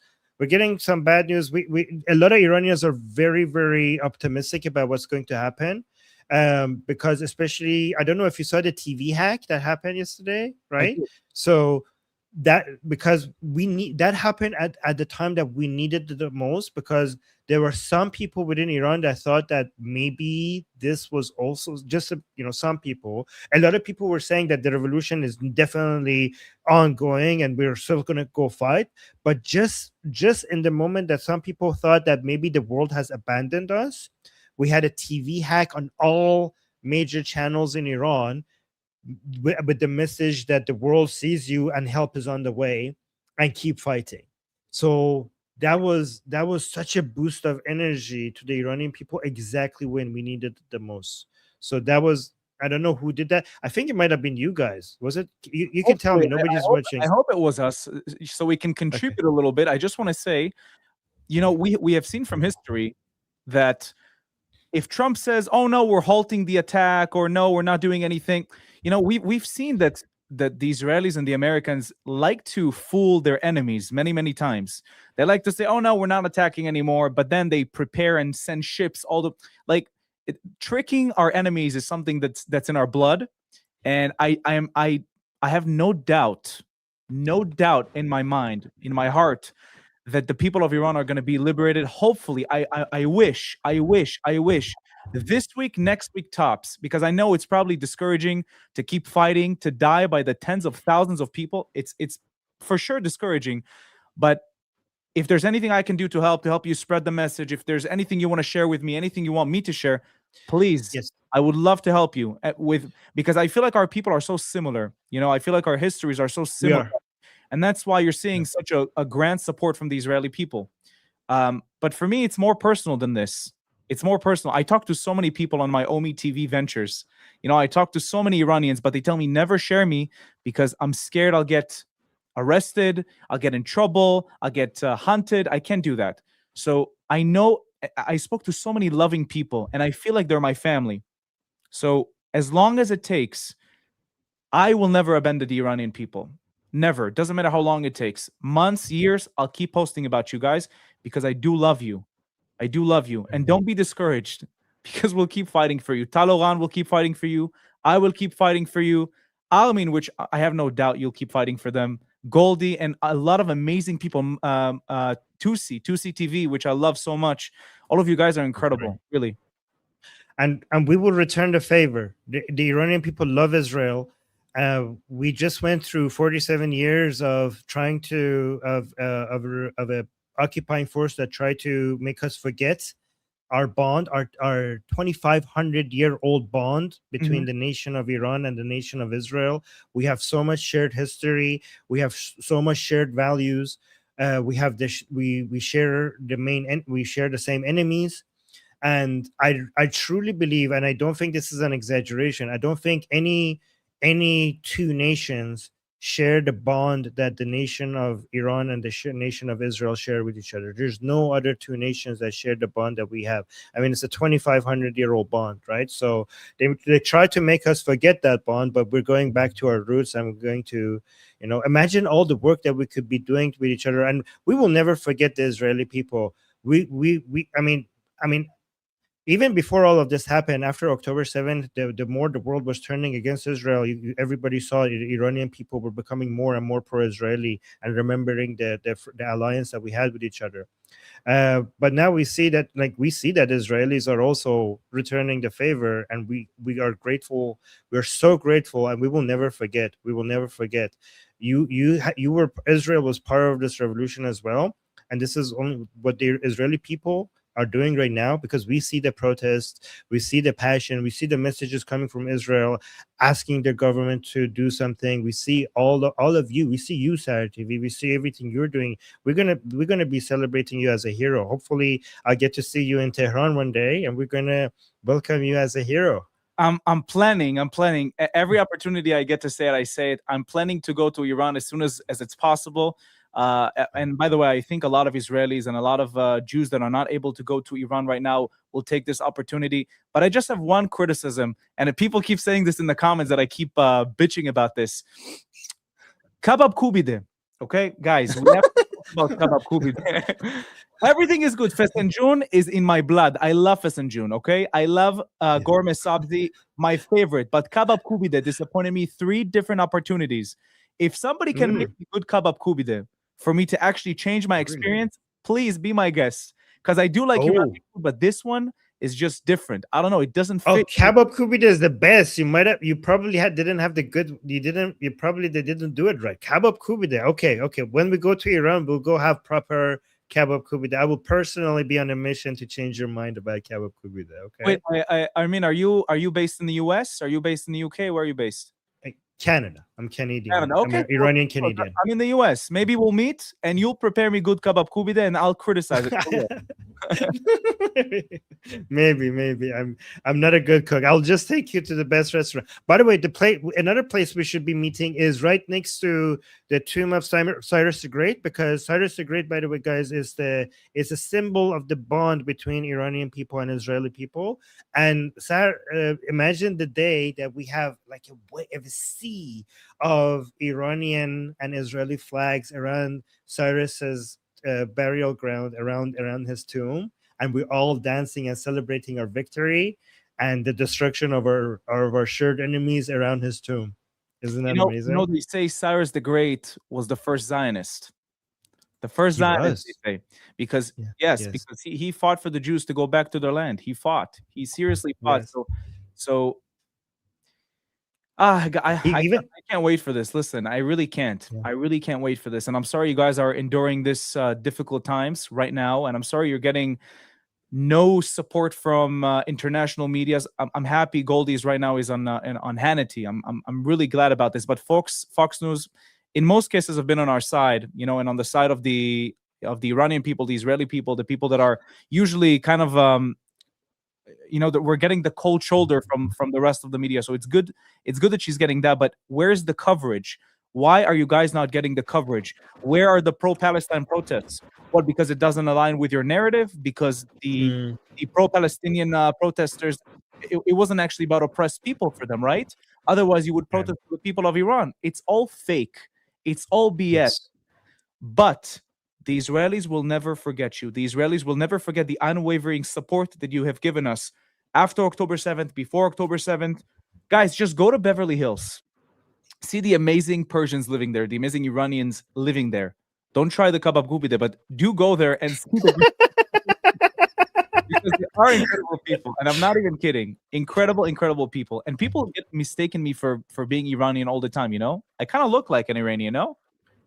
Yeah, you do, because we're from the same neighborhood. We're brothers and sisters. We are. Yeah. So one thing about you asked me, like, if there's anything you guys could do. The one thing, I think you already know this, but just let me tell this for all the sake of everybody that is being active. It's very, very, very important for people to understand that we are not just fighting against the Islamic Republic. That's obvious. That is very obvious. What more people need to understand is that we're fighting for the return of Pahlavi. And I think that part needs to be emphasized more, because the Iranian people are very wise and they're very politically aware, and they understand that the Islamic Republic is trying, it knows that it's not going to survive this. So it's trying to sneak in from another way by rebranding itself and basically bring in what we call the Third Republic, the First Republic being Khomeini, the Second Republic being Khamenei, and the Third Republic being something that looks like a reformed Islamic Republic, but it's basically the same ideology and the same anti-imperialist, anti-Zionist mindset in its DNA, right? And this is why Iranian people have wisely chosen Pahlavi as their leader, because he is the only way that we could guarantee that the Islamic Republic is not going to sneak back in with a different name or with a different, branding or with another paint job, or something like that, right? Your exiled prince located where at the moment? Is he in the U.S.? Yes, he's based in the U.S., right? I mean, he might be traveling a lot right now, so he might be in different places, but his base is in the U.S. Yeah, imagine, here's another thing that we can't look for, can't wait for it to happen. Like we think about the day that we're all on our live, watching live as Prince Reza Pahlavi's plane, like we're tracking it. It's coming from the United States and it's flying towards Tehran. And we're just looking at the countdown, the timer of him landing in Tehran, and all the crowd and everybody in Tehran waiting for him. So that is something that it just gives us goosebumps to think about. But I do want to emphasize that I hope more people don't just say oh, Iranian people fight the Islamic Republic, fight Khamenei. I want more people to mention Pahlavi, okay? And especially Israelis should know his plan, because if anybody studies his 100-day plan, sorry, I'm talking too much. You're here and I talk all the time. So I'm listening to you. I'm learning. Yeah. You're not talking too much. I have a question for you after you're done. Yeah. So Prince Reza Pahlavi is a major ally of Israel, right? And if you look at the Iran Prosperity Project, which is by him and his team, if you look at the booklet that is about the emergency plan for the first 100 days, if you go to page, I think 47, which is about the foreign policy section, there's a timetable that shows the priorities of the transitional government, but under the leadership of Prince Reza Pahlavi, with regards to foreign policy. You could see that week one of the 3 highest priorities. Imagine how big of a priority this is, because this is days after the regime has fallen. Week 1 is to recognize the state of Israel. Recognize the state of Israel. That's how big of a priority it is for Prince Reza Pahlavi when it comes to normalization of relationship and then eventually strengthening ties with Israel. So that should tell Israelis how important. And this is why a lot of people who are anti-Pahlavi are also anti-Israel. And also Israelis should see how good Pahlavi is for Israel, given that the people who hate Pahlavi are also anti-Israeli. Got you. But I have a question about Pahlavi for a second, because the people of Iran are protesting for Pahlavi to come back.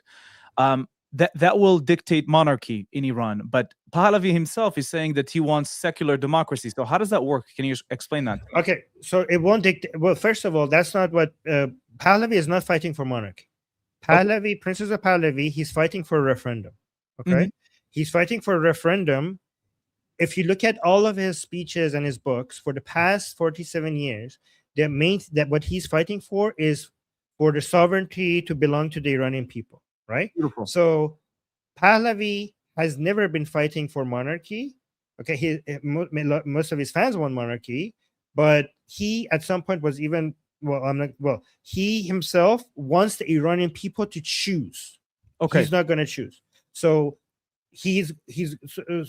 there's 3 phases. We have a revolution phase, we have a transition phase, and then we have a post-transition phase, right? So right now we're in the revolution phase, and given that we can't have election, the leader of the revolution is chosen by what we witness in the streets and whose name is being called, which is Prince Reza, and also the leader of the transition, because during the transition we haven't created a scenario where we could have elections, right?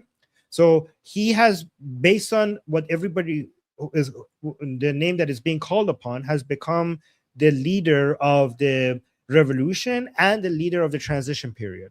But he hasn't determined that he's going to be king or anything else, because after the transition, the Iranian people are supposed to choose who are going to be the leaders of the government, and he just wants to create the situation where the Iranian people can choose. So this is how it happens. First, we're going to have the transitional government. Then we're going to create the situation where we could have a referendum. And in that referendum, the Iranian people are going to choose between a republic and a constitutional monarchy. And again, a constitutional monarchy is secular democratic. Gotcha. A lot of people think, oh, monarchy means non-democratic. No, Canada is constitutional monarchy. The UK is constitutional monarchy. Sweden is constitutional monarchy. Norway is constitutional monarchy. Denmark is constitutional monarchy. All of these countries, nobody considers the UK not to be, nobody considers Canada and Norway and Sweden not to be a democracy, right? And they're still constitutional, yeah? So that means in a constitutional monarchy, we have a parliament, we're going to have prime ministers, we're going to have members of parliament. People expect, based on what the attitude of the people on the ground right now, we think the referendum, most likely Iranians are going to choose a constitutional monarchy, right? So we're not saying that we're going to be forcing a constitutional monarchy. It just seems like that's what the Iranian people are going to choose, right? How are we going to prevent that the Iranian people, which also constitute the supporters of the Ayatollah regime, will not re-elect exactly what you guys have been trying to avoid? How are we going to prevent this, in your opinion? Well, first of all, the choices are going to, first of all, they are so few in number, very, very few in number. The supporters of the regime are extremely insignificant. Even Muslims, based on the latest polls, they want secularism. even Muslims in Iran, even Muslims who are now a minority in Iran, even they want secularism, which means that they are, even though they want like maybe Islam in their personal lives, they're based on what they experienced with the Islamic Republic, they don't want Islamic government anymore. Good. So yeah, and but there even the referendum doesn't even have that option.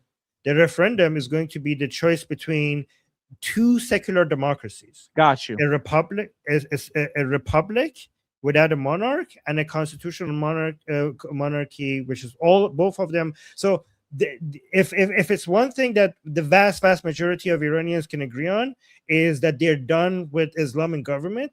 And I actually would say that a huge portion of Iranians are done with Islam in general, right? Like so the disagreement is based on the discussion that we could have is, are we done with Islam in government, or are we done with Islam altogether?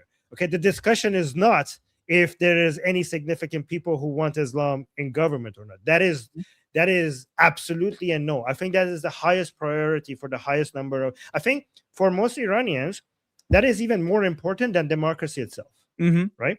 So among all the four principles that we have, so these are the four principles of Prince Reza Pahlavi, okay?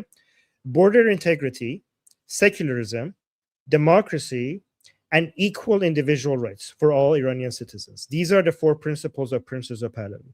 And I think the highest priority is border integrity, and I think the second highest priority is secularism.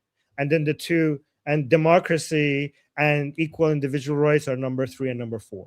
But secularism is such a high priority for the vast majority of Iranian people. And I think based on what happened in the past couple of days, the level of crimes that the Islamic Republic have committed. Oh, there, Goldie is back. Hey, Goldie. Hi. Hello. I'm glad I waited long enough for you. Oh my gosh, sir, I just finished. How was? It was so good. Sean Hannity saw my tweets. He was looking at my posts. Oh wow. Yeah, and then he said, "Oh, I noticed the one that you wrote about Obama the traitor," and I'm like, "Yeah, he was a traitor." And then he was like, "Oh, and then I saw the one where you guys broke the news about the cyber hack," and he was like, "That was really impressive," and I was like, "Woo!" And then he said he has a signed president Amiga hat that's signed by President Trump. And then he was like, if you want, I'll send it to you and you guys can auction that off to like raise money for Iran. And then what I said was but what I said is, no, you keep that, because the fact that you have a Amiga hat is much more meaningful to us. So you keep that hat, maybe I'll get a second signed one another time that we can auction off. But what I said is what you can do instead is, why don't you take a picture of your Amiga hat and put it on your social media? So that's what he's going to do. Wow. Anyways, it was a very, very good interview. It was a very good interview. So amazing. Goldie, I wanted to tell you that I really liked your appearance on Piers Morgan. Really, First of all, I don't know why Cenk is there all the time. He's there all the freaking time. Why is he there? How is he related to anything? So I just want to say, beautiful how you shut this dude up. And also this guy, Muhammad Manandi, what's his name? The professor? Muhammad Marandi. This guy, wow. He's the Joseph Goebbels. He's the Joseph Goebbels of the Islamic regime. Why is he so protective of the Islamic regime? It's because his father is the doctor of He's part of it. He's part of it. He's one of their main top people, top propagandists. Yeah. Wow. No, you handled this like a queen. Were you nervous before? No. She's Bakhtiari. Bakhtiari Iranians are fighters. By the way, welcome. It's so great to have you on our show. I didn't even get to the welcome part. Thanks so much for being here. Thank you so much. Thank you for being a supporter. Of course, I'm a big supporter. I mean, I was exposed to your stuff pretty recently when I reacted to one of your videos, which I loved, by the way. Which one? Everybody told me Goldie's amazing. Goldie's amazing. Goldie's amazing. Armin, I saw you before. I was reviewing your stuff before, but Goldie, I was exposed to you recently. You two are warriors, really, really warriors, and you're an inspiration to me as well, right? To me as well, because I look up to you guys so much. You stay live for so long. You fight for the people. You fight for the return of the Shah. Look at my headline, Goldie. Look at my headline. My title is Javid Shah. There you go. I saw that. Javicha. I love that. Thank you. And Armin told me he wants me to talk about this more. So of course I'll keep talking about the Shah returning and all these things. It's not only about the oppression and fighting the oppression. It's also about the return of your Shah. So of course I'll keep doing that. And I think you guys are incredible, and it's an honor to speak to you both. And I honestly feel like I can't believe people get excited about me because I'm just a normal guy. I get excited about you too. So thank you. You're fantastic. I'm so glad you're here. I'm so glad you'll have to come back anytime if you just want to pop in for a few minutes or something. Thank you so much. Thank you so much. I'm going to go record more content about Iran. That's right. Yalla. Thank you. Thank you. Javid Shah, I'm Israel Chai. Javid Shah, I'm Israel Chai. Thank you, guys. Thank you so much, Zahar. Thank you. Bye. Oh, he's so great. Wait, I'm still trying to realize. All right, let's let him leave. Then we'll talk behind his back. No, I'm joking. Okay. Oh, he's great. He's great. Yeah. Oh my gosh, that was such so a good sweet. interview. Tell us, what did you say? Go over it. Thank you. I don't even remember. He was so nice. He was so nice. Listen, I had a whole thing prepared. And then Sean Hannity starts off with, "Oh, I'm looking at your tweets, and then you have this." And I'm just like, I paused and I was like, "Oh my gosh, you see me on X?" And he's like, "Yeah." So there you go. There you go. Good job. No, it was Goldie. very, very good. You make us so proud. Like I guess he was looking at anyway, so it went really, really well. Yeah, I'm following him already. So I'm waiting for him to post that Miga hat. I don't know when he's gonna do that, but it was so good. It was such an honor. And then you know what he said? He said, "This is a great interview. We'd love to have you back on again." So really? Yes. Hopefully TV, right? Next time. I don't know. I think he- listen. I don't care. I'm not picky. Listen, Okay. just the fact that I even had the opportunity to go speak with like Sean Hannity directly, that is huge. That is huge, and I'm so grateful for that. Yeah. So I think huge is an understatement, to be honest. That was it. Yeah. Oh my God, guys. By the way, guys, this is because of all you guys who supported Goldie. All of you who are, who are encouraging her, who are supporting her, who are liking her shows, who are sharing it. You gave the power to her to be able to go and, I don't know, share all of this with the whole world. So thank you. I also to mentioned everybody Bapish. So there you go, guys. I mentioned Bapish. Bapish. Just for you did? guys. Wait, how did that come up? Well, because I said, I also wanted to give a shout out to all the people around the world who have joined us, and especially Americans who've joined us, and they're singing along with our Iranian revolutionary songs like Bapish. So yeah. So that was because you guys, that was for you guys, especially the Americans. You guys wanted me to mention Bapish, so I did. Thank you. She's thinking of you. She's thinking this is how much Goldie like her thinks about her audience. While she's talking to Sean Hannity, she's thinking of you guys. That's great. Well, I like to keep my promises. So I know you guys wanted me to mention Bapish, so I did. All right. Wow. Oh, I gotta miss I just need to like go check the news. He was so nice. Oh my gosh, he's such a nice person.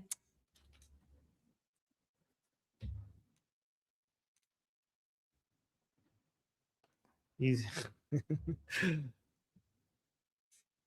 sorry. Okay.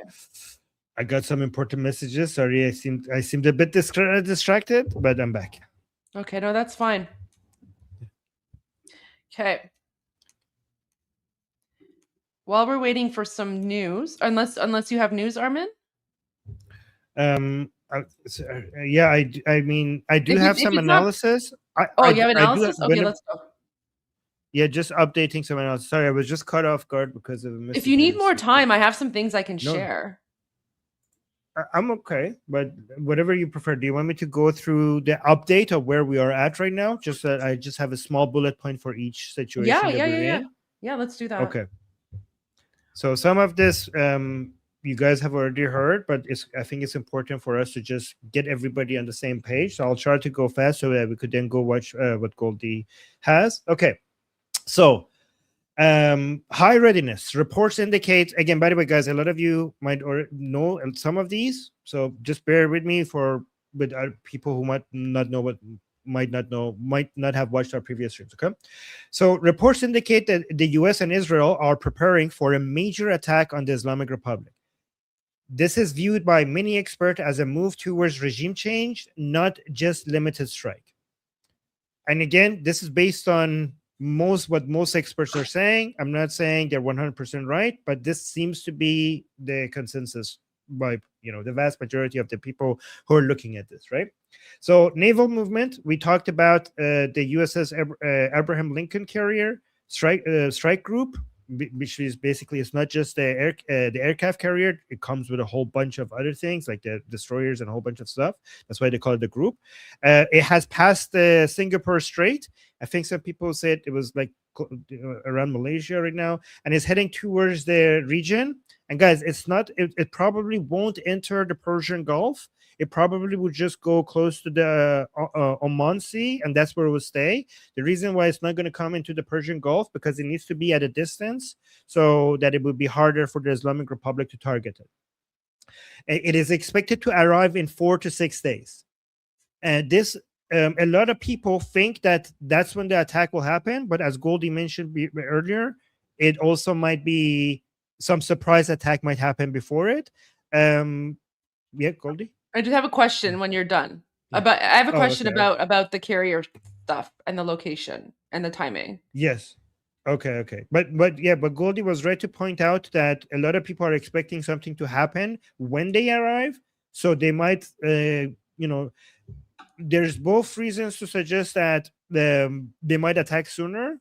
So, or maybe they will just wait. So the reasons for why they might attack sooner, because it would be a surprise, and also less people dying. That's a good thing.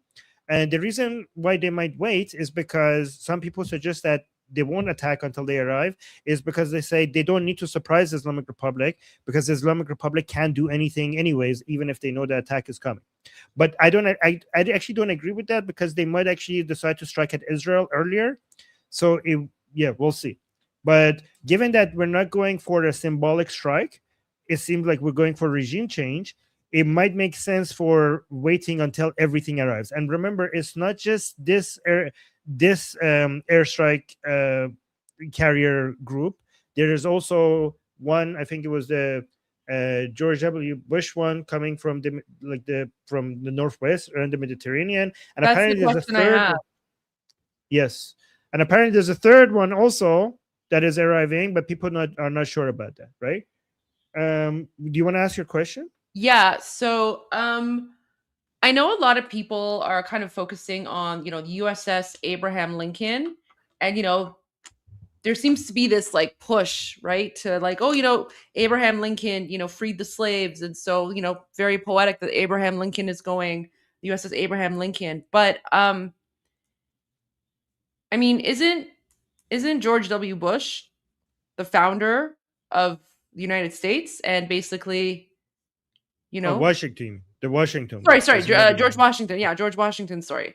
So George Washington, right? He's basically like where is it here? I want to make sure I get this right. He's a founding father and the first president of the United States, right? Sorry, not Bush. Washington. My bad. My bad. That's a Canadian in me, guys. Sorry. But here's my question. So given that George Washington is a founding father and the first president of the United States, and the USS George Washington. Okay, guys, I get it. I made a mistake. I'm Canadian. I'm not American. You guys knew what she meant. Come on. It's okay. It's okay. It's okay. I don't mind being laughed at here and there. That's fine. But here's the thing. didn't I read somewhere that people have lost track of where the USS George Washington is? Yeah, that one is. I saw some people saying that one's whereabouts is not clear. So isn't The that okay? Abraham So, okay, Lincoln. wait. So isn't that sketchy? Doesn't that like okay? So everyone's focused on the USS Abraham Lincoln, but no one knows where USS George Washington is, and George Washington is a founding father of America and what the first president, right? It's gone dark Yeah. purposefully. So I don't know. I don't know. I'm not a military strategist. I'm not military. Nothing like that. But it just seems very interesting to me that one is being focused on and the other one has gone dark. Right. Yeah, I don't know the mind games they're playing behind the scenes. I'm just I don't. Yeah, we'll see. Well, We'll see. yeah. Okay. So See, it's this one. should It's I- this one. This is the one that I was thinking about. Apparently it's But- gone dark. some people are saying the U.S. will never leave the Pacific without a strike group. Yeah, there's other ones there. The U.S. has 11 strike groups. 11 strike groups. So I think, if I'm not mistaken, they still have 2 around even with the USS Abraham Lincoln one coming towards the Middle East. Correct me if I'm wrong, guys, but I think they still have 2 in the Pacific left. This is why the United States is the world superpower. I think they have 11, and I think China has 3, and China is making a 4th one. Right. So Israel's reinforcement. Israel received 3 new F-35 fighter jets, bringing their total to 48. There's reportedly full coordination between Trump and Netanyahu. Yesterday, we mentioned that Trump and Netanyahu talked twice in 48 hours. And given that there's not much significant things happening in Gaza or Lebanon, everyone's understanding is that Netanyahu and Trump are coordinating the attack with each other, right? And again, remember, how Goldie keeps warning you about mainstream media? This is why you shouldn't take mainstream media sometimes seriously, because when Israel told United States to stop their attack, a lot of people thought like, oh my God, Netanyahu betrayed the Iranian people. He said that he will help the Iranian people, but then he told Trump to stop the attack. The reason why Israel asked Trump to delay the attack was because they were looking for a more significant attack. It wasn't that they were against a military strike. They just wanted to make sure that it's not symbolic, that is something that will end the regime. That's why Israel delayed the attack, to prepare everything for something way more significant. And again, this is important to note that Israel needs the U.S. the strike groups in the region before an attack happens, because during the 12-day war, I think around half of the missiles were stopped by the United States. So imagine if the U.S. is not present and the Islamic Republic uses even more missiles if the Islamic Republic even uses more missiles against Israel compared to the 12-day war, and the U.S. is not there to help Israel, then a lot more missiles are going to actually hit the ground in Israel compared to the 12-day war. This is why it's important for us to for you to have the U.S. strike groups in the region. Major, could you just send me a message on Instagram, and I'll send you the StreamYard link so that you can join and explain this to us as well. Can I finish this before? Yeah, continue. I just wanted to do that. Yeah, go ahead. Okay, because this is a very easy to understand summary. The way I'm explaining it is like easy to understand way. So even if he comes, let me just finish the points before he starts talking. Okay. No, of course. Yeah. Okay. Thank you. So primary targets. The analysts that I'm following, they suggesting the attacks will target Ali Khamenei. Again, I'm not sure if these analysts are correct, but I'm saying many of them agreeing that Ali Khamenei would be targeted. And I know a lot of Iranians prefer that Ali Khamenei, we get our hands on Ali Khamenei ourselves. But if killing Ali Khamenei is going to cause a lot of defections, then it will save Iranian lives if he's killed. So I know we want to, we Iranians want to, bring him to justice ourselves. But our priority should be saving Iranians' lives. And if the news of him dying will cause a lot of defections from the regime. So that is something that we could actually, that is something that it would be very welcoming to see. Okay, and the core. Okay, so Ali Khamenei probably would be a major target, and the core decision-making circles, IRGC commanders, Supreme National Security Council, and security units, and the head of the 3 branches of government, which is Pezeshkian, Ghalibaf, and Ejei, just to show if you kill these three people, even if Pezeshkian is symbolic and he doesn't really have power, taking out Pezeshkian will be a huge signal to the remaining regime officers that it's over, it's game over. So this might also be the reason why when the hack happened, they were warning Pezeshkian to join the people because they might want to be taking him out. So this is an interesting hypothesis that when the hack of the TV, when the state TV hack happened yesterday, the reason why they gave out a warning to Pezeshkian, one reason might be that the plan is to kill him as well, but that might look really bad internationally because there are some idiots who also still think that Pezeshkian is the elected, democratic, chosen president of the Iranian people. So that would look morally like really bad to some people within the international community. So putting that message out there, warning him to join the people or else he's like a criminal or whatever, might be something that justifies killing him when the attack happens, right? So that's another hypothesis.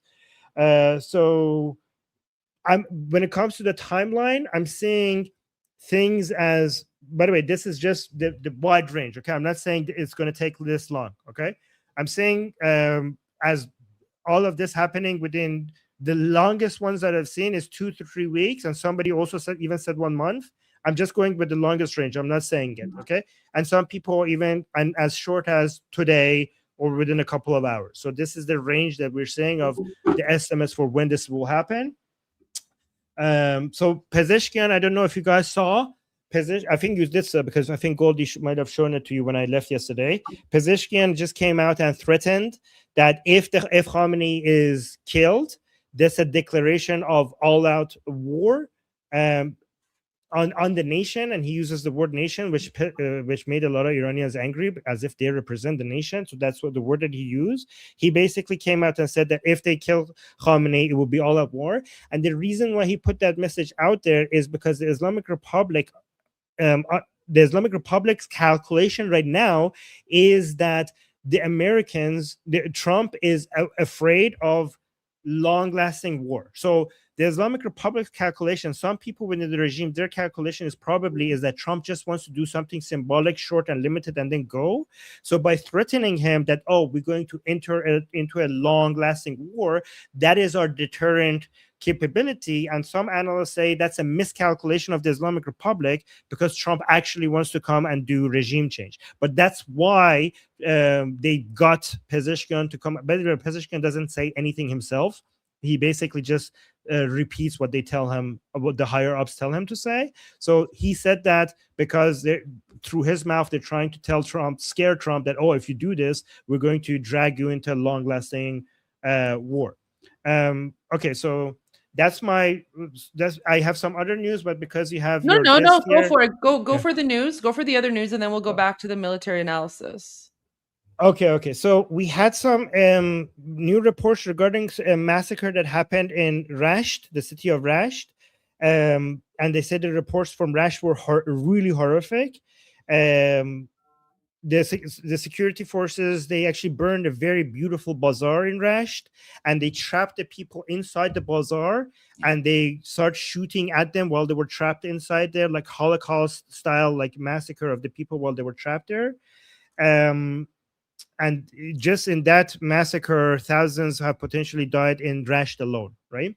And here's a horrible news. Apparently, the Artesh was involved in Rasht in the killing of people, which is really bad because we were hoping that the IRGC is the one that is responsible for the killing, and that Artesh would at some point join the people. But apparently in Rasht, the Artesh was also participating in the massacre of the people, which is horrifying news. So, and by the way, the regime is really actively trying to hide the bodies. The regime is really trying to make sure that the scale of the massacre is not being shown. Many family members are burying their loved ones in their homes, in their gardens, to prevent the regime from stealing their bodies. The death toll nationwide is likely much higher than the numbers that are being reported. Yeah. New protest footage are still coming out. The internet, by the way, is for you guys, the people who are at the beginning of the chat, know that there are some Iranians in the chat from inside Iran, which confirms that the reports that there are some connections is true. By the way, guys, if you're in the chat and you're from inside Iran, just say hi, right? Man as Iran, or just say the name of your city so that we can see people from Iran. No, don't being say the here. name of your city. You don't want to dox people. Yeah, no, it's just the same city, but it's okay. It's okay. So hospital cruelty, security forces are, by the way, this, we already know this, but I just wanted to repeat this because this is really important. Security forces are continuing to finishing off wounded people inside the hospitals, right? Yeah. So we see a lot of people with hospital clothing or hospital related things connected to their bodies, but shot with bullets right into their heads, which others suggest that they went into the hospital and shot them inside the hospital while they were, or they dragged them out of the hospitals and shot them somewhere else. So, yep, I'm done. That's horrible. Yeah, we've reported on that before, and we'll report on that again. All right, so we have someone who's going to give us a little bit of a military analysis. This is Major. Welcome. How are you? Hi. Hey everybody. Hi. Is this working now? Yes. So Major has been How's it going? good. You're a little bit laggy though. Your connection's not the greatest. Yeah, it's not, unfortunately. All right. But that's what I've got right now. So, okay. Yeah. So you were going to give us a little bit more info and intel on from like the military side. Mm-hmm. The thing to remember about the carriers, and this is very important because it keeps coming up. The United States has 11 aircraft carriers, but there are never more than about 4 or 5 at sea at any given time. So when you have to reposition a carrier battle group, which is not just a carrier, but 8 or 10 other ships, that's moving 10,000 people across the face of the planet. That costs more than the GDP of most countries. So it takes time. It takes about 18 days to sail from Manila, which is the South China Sea, to off Iran. So that's why it's taken as long as it is. Are they going to move the Roosevelt? They might. What you want to do is keep your opposition off balance. So you don't know where the carriers are because you can't track them commercially. It's essentially impossible. And you can't use things like AIS to track them either because they're immune. They're invisible to AIS. That's how you track merchant shipping. What you want to do with a carrier is you want to get it close enough to your target to launch its full package. What that means is your average carrier has between 60 and 70 strike aircraft, which is, F-18s mostly.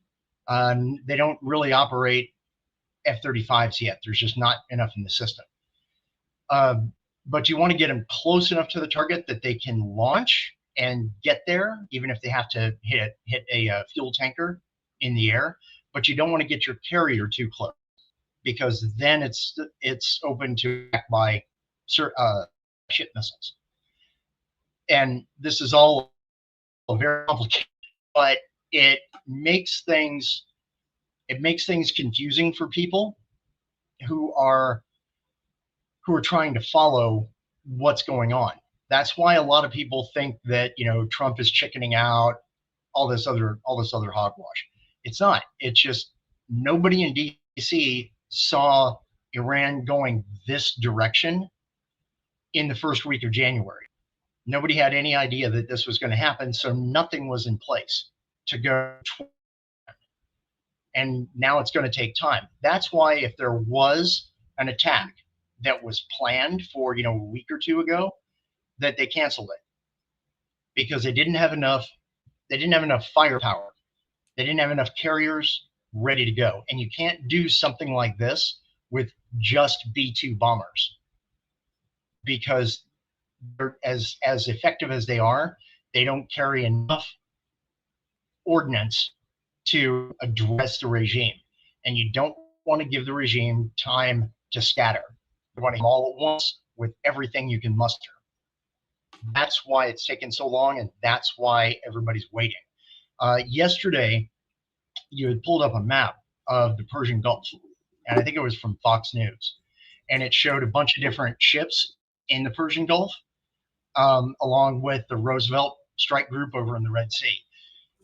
Like, let me pull that up. Ships, which is nothing. You don't want to fire with that. Yeah, you don't want to fire. You don't want to kick anything off when you have that few ships, if you can avoid it. Because again, as effective as an Arleigh Burke destroyer is, that's when you pull the map up.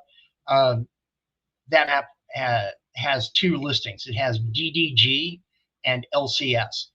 DDG is the destroyers. That's an Arleigh Burke class destroyer. It's the standard cookie cutter destroyer that the Navy uses, and it's one of the most effective hulls on the planet. The LCS is the littoral combat ship, which the Navy tried to build, and it's kind of sketchy. It's not that good of a design. Long story. Again, you've only got 5 ships that can shoot. You might have a submarine or two, but they're not going to be able to fire as many missiles as you want.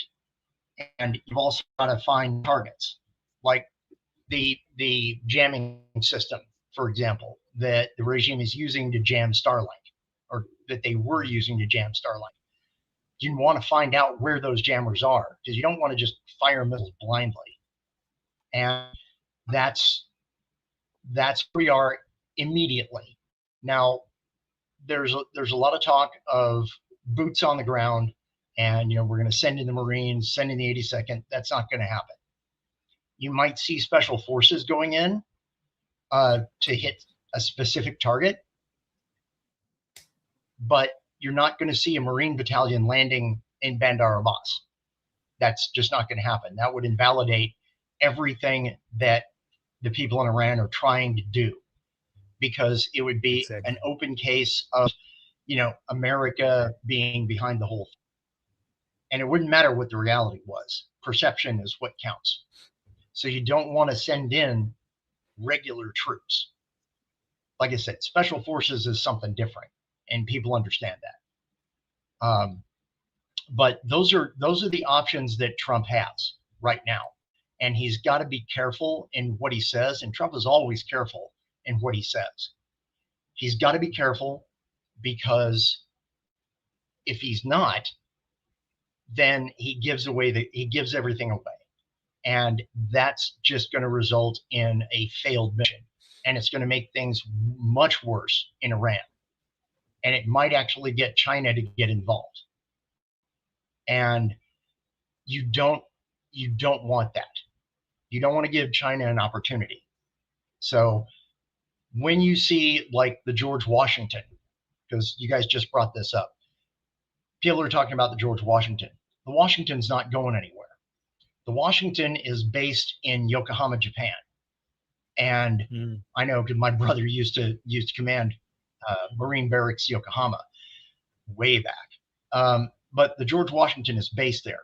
They're covering all of the South China Sea. And the Lincoln was also there because it routes through, but that's why they detached it to go towards Iran. The Ford is still somewhere between the Caribbean and the Mediterranean. I think it's on the way to the Mediterranean, but it's not going to get there in time because you're looking at a good solid 21 days just for the Gerald Ford to get to Suez. And then it's got to follow along behind the Roosevelt, which is going to be another week or two before it gets in position. That's why they're moving. That's why they're getting out there and wagging the Roosevelt and the Lincoln, because they want everybody paying attention to that so they don't see everything else that they're doing. Because it's the important thing. One of the important things here is that it's not just Iran. You've got to deal with China and Russia, and you have problems with Turkey, which is technically NATO, but kind of not. And you have to keep all of these balls in the air moving, and you can't drop any one of them by saying the wrong thing. So you keep everybody confused, which is what Trump is really good at. You keep everybody confused, and you get all of your pieces into position, and then you hit them. That's what's going on right now. That's why I kept saying a couple of days ago that everybody needs to just hang on. Everybody needs to hang in there because we are coming. So sorry. Sorry? Pahlavi. Pahlavi's coming on. I'm so sorry. All right, Major. We're gonna come back to you in a moment. Continue to attack President Trump and the United States. Thank you for this. We're going to continue this in a moment. Ayatollah Khamenei addressed a crowd on Saturday that chanted death to America and death to Israel as he called President Trump a criminal. The remarks, which were broadcast on state-controlled media, followed a slew of X posts where he falsely claimed the U.S. orchestrated the mass killing and chaos in Iran. I don't know who told us, but I saw someone in this revolt, the U.S. president himself intervened directly. So thank you so he much. Made remarks in person, made statements, and issued threats. He encouraged seditious people to go ahead. He sent messages from the United States to those individuals, whom I will explain later who they were, telling them to move forward and not be afraid. And on Sunday, Iran's president, Masoud Pezeshkian, warned that any aggression against the supreme leader would be considered an all-out war. President Trump responded to those remarks in an interview with Politico, and he said it's time to look for new leadership in Iran. In preparation for possible U.S. action against Iran, Israel is keeping its military on high alert. Israeli Prime Minister Benjamin Netanyahu addressed the country's parliament on Monday, saying this. If Iran makes a mistake and attacks us, we will act with a force that Iran has not yet experienced. No one can predict what the future holds for Iran, but one thing is clear. Whatever happens, Iran will not return to what it was. Regional countries have weighed in on the possibility of another direct war between Israel and Iran, and with the buildup of U.S. military equipment, some are calling once again for dialogue. In our view, the solution to all kinds of problems lies in a relationship of mutual trust. We invite all relevant parties to use common sense, dialogue, and diplomacy. I want it to be especially known that we are ready to do whatever is necessary to further reduce tensions. The Trump administration gave Iran multiple opportunities for diplomacy, but the supreme leader continues to threaten President Trump and the United States. Jillian? Trey Yanks in Tel Aviv for us. Thank you. John? All right, Jillian, with me now is Reza Pahlavi, the exiled Crown Prince of Iran. Good to be with you, John. Good Mr. Pahlavi. Thank you so much for taking the time. I know that you're very busy these days with everything going on in your country. So the president seems to have taken a move forward in terms of where he is on the idea of regime change. He said this to Politico over the weekend. He said, quote, "It's time to look for new leadership in Iran." It's further than he's gone before. How will that be taken in Iran by people who are rising up against the regime? You know, John, everybody's talking about war. What is the first war going on? It's a war of the Islamic regime against its own people.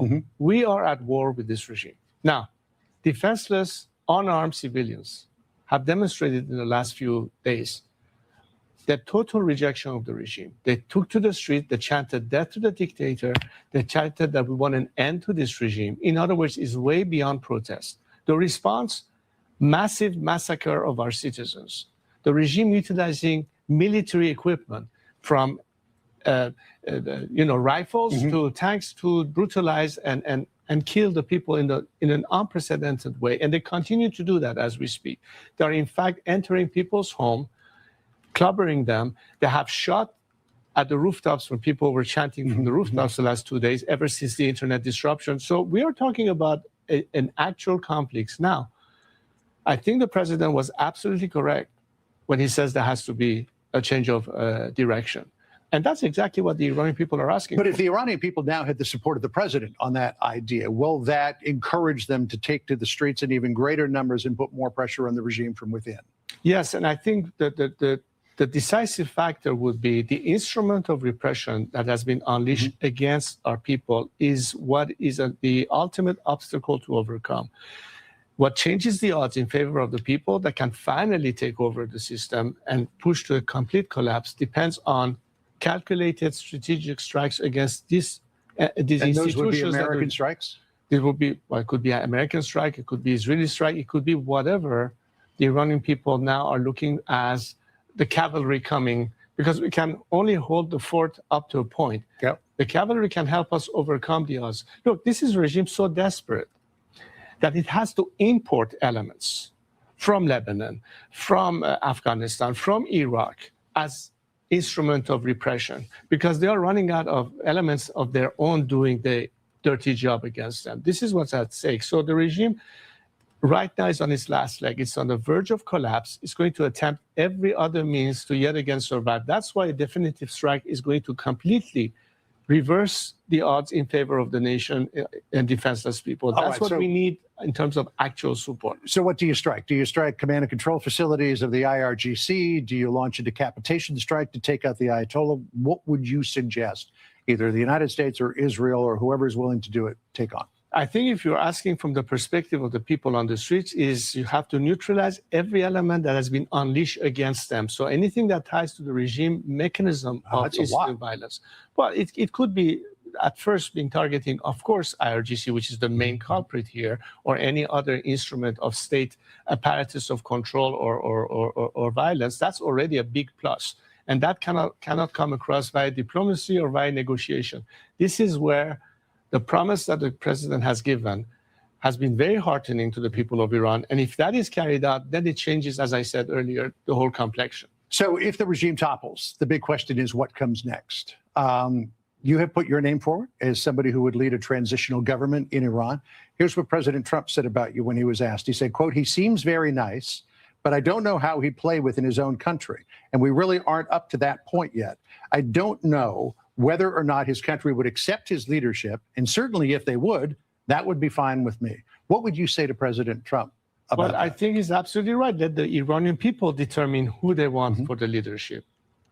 But in recent weeks in particular, you see which name they called, whose name that they're chanting. It's my name. And why? Because I think my 46-year track record and my commitment to liberate this country and ultimately achieve a democratic alternative by means of free elections. So the Iranian people will determine what their future will be, and the leadership is out there.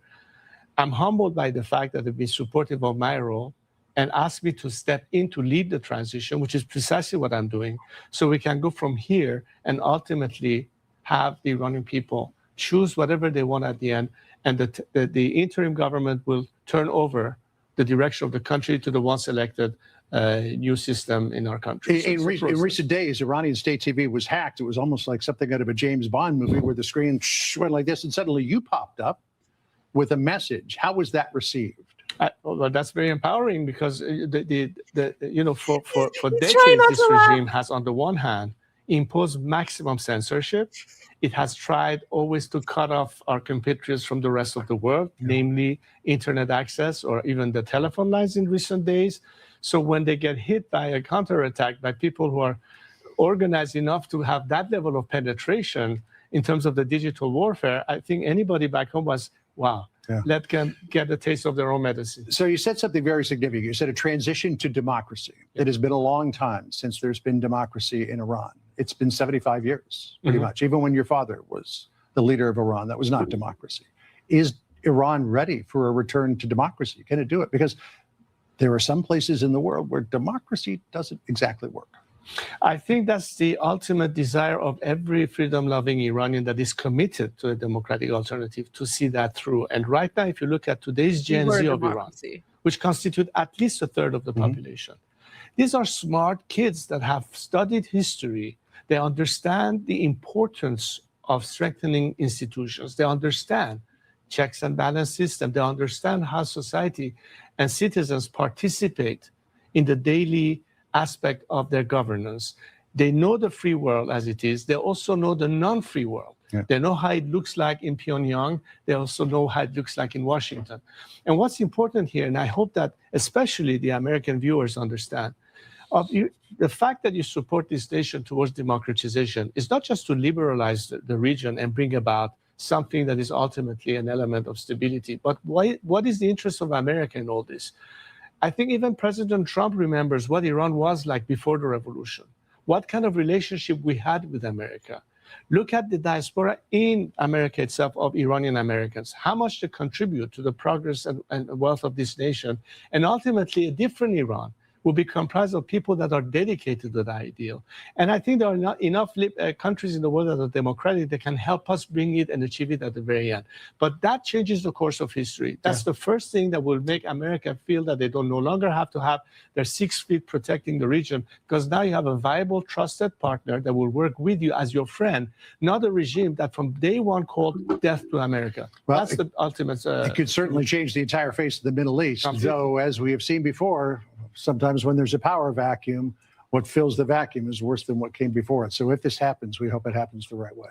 President Pahlavi, thank you so much for taking the time today. Really appreciate it. My pleasure. Thank you. Thanks. Jillian? Oh, my God. That was perfect. That was perfect.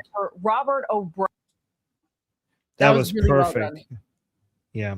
Can I make a comment regarding Iran being the claim that Iran was not a democracy during the Shah's time? Just a quick one, because the way, guys, democracy is not binary. Democracy is a spectrum. And if you want to judge the democratic level of a society, you can't just take a snapshot. You need to look what was before it and what's the direction that is heading. So if what the Shah was doing was he was moving towards more and more democracy. The Shah famously gave women the right to vote ahead of Switzerland. Okay, and if you want to judge the Shah's, give him a rating based on how democratic it was, you have to look at what was before it and the direction that we were heading. The country was becoming more and more democratic, so you need to look at the direction rather than the level of democracy that we had at that point. And again, it's not binary. You cannot say it was democratic, non-democratic. You have to look at the level of democracy and the direction that is heading, and based on that, 10 out of 10 for Mohammad Reza Shah.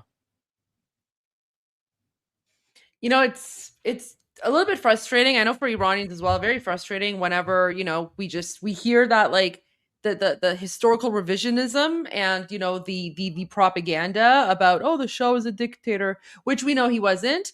But I think His Royal Highness Reza Pahlavi is handling it very well. Because it's, you know, imagine how difficult it must be for him knowing the hero that his father was, knowing how much we love his father, and yet he constantly has to deal with people like bad-mouthing his father and calling his father a dictator, right? Like that's incredibly difficult, having to deal with that for 47 years based off of lies and stuff, right? Leftist lies. Yeah, leftist and Islamist and communist lies. But I just, you know, he was so confident today, and the way that he kind of had a smile on his face when they talked about the cyber attack, he was trying not to laugh. He's trying not to laugh. Yes. So, And his answer regarding Trump he immediately said, well, Trump is right.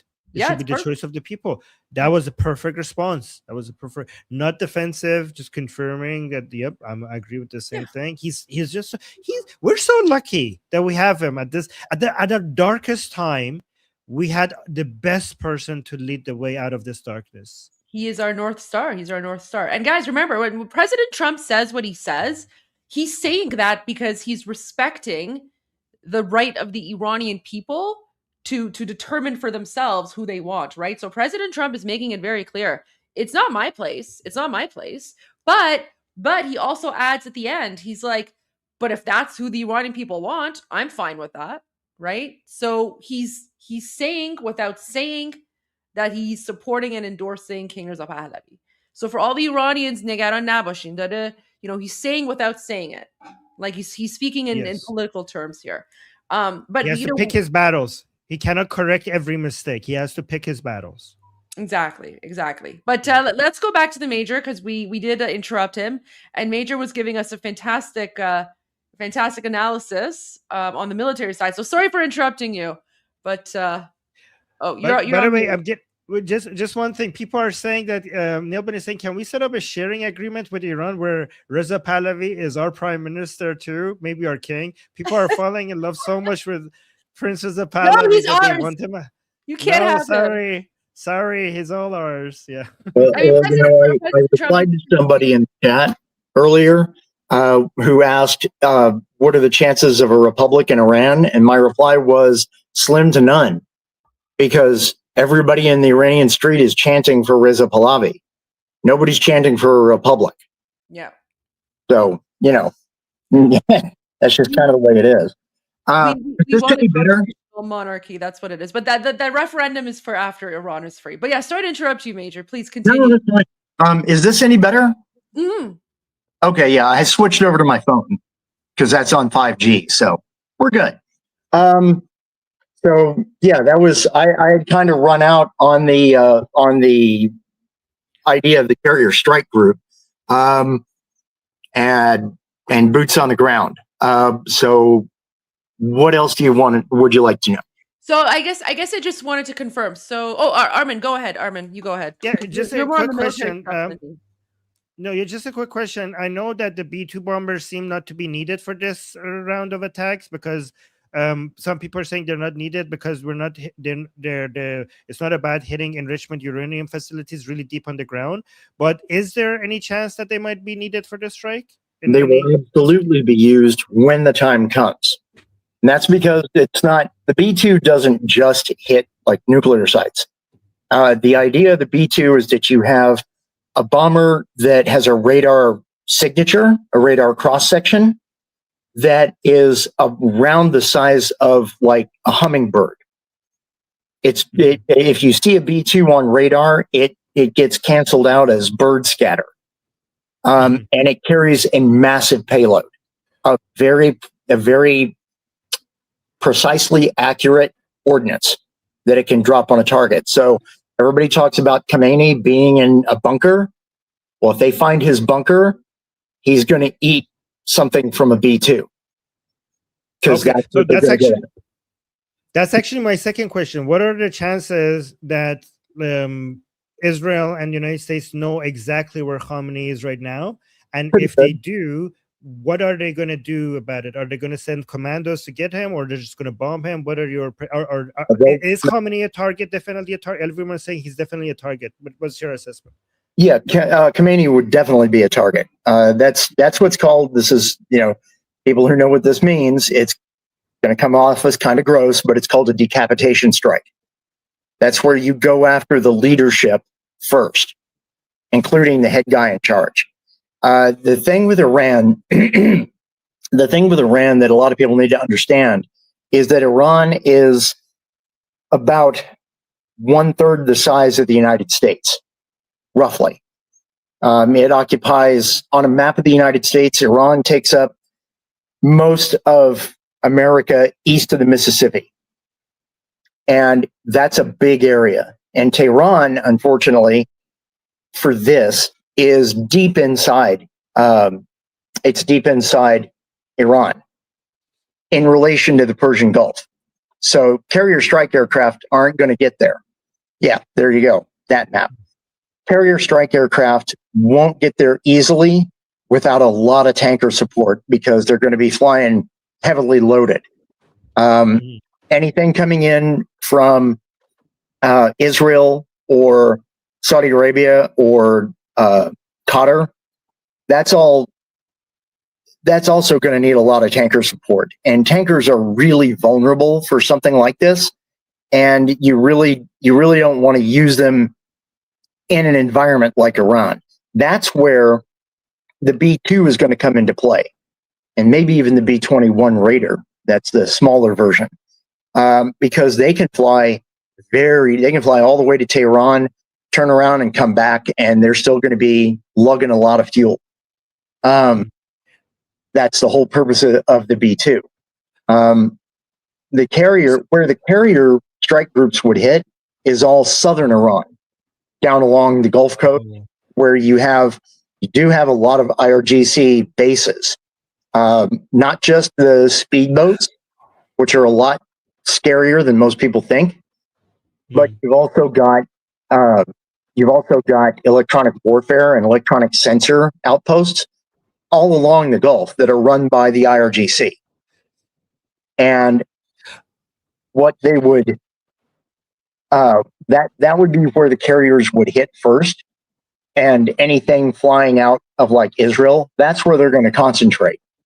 And they would be running what we used to call, I'm not sure what the term is these days, but in my day, we used to call that SEED mission, for suppression of enemy air defenses, knocking out radars, knocking out electronic warfare, anything that can let the IRGC and the regime see an incoming force. That's what they're gonna hit. If you want a good historical example, that was the opening of the air war in Desert Storm. There was a strike force of Apache helicopters that moved in at like sand dune top level and shot up a couple of radar posts. And that blanked out the Iraqi radar to let the whole strike package through to Baghdad. And nobody saw it coming.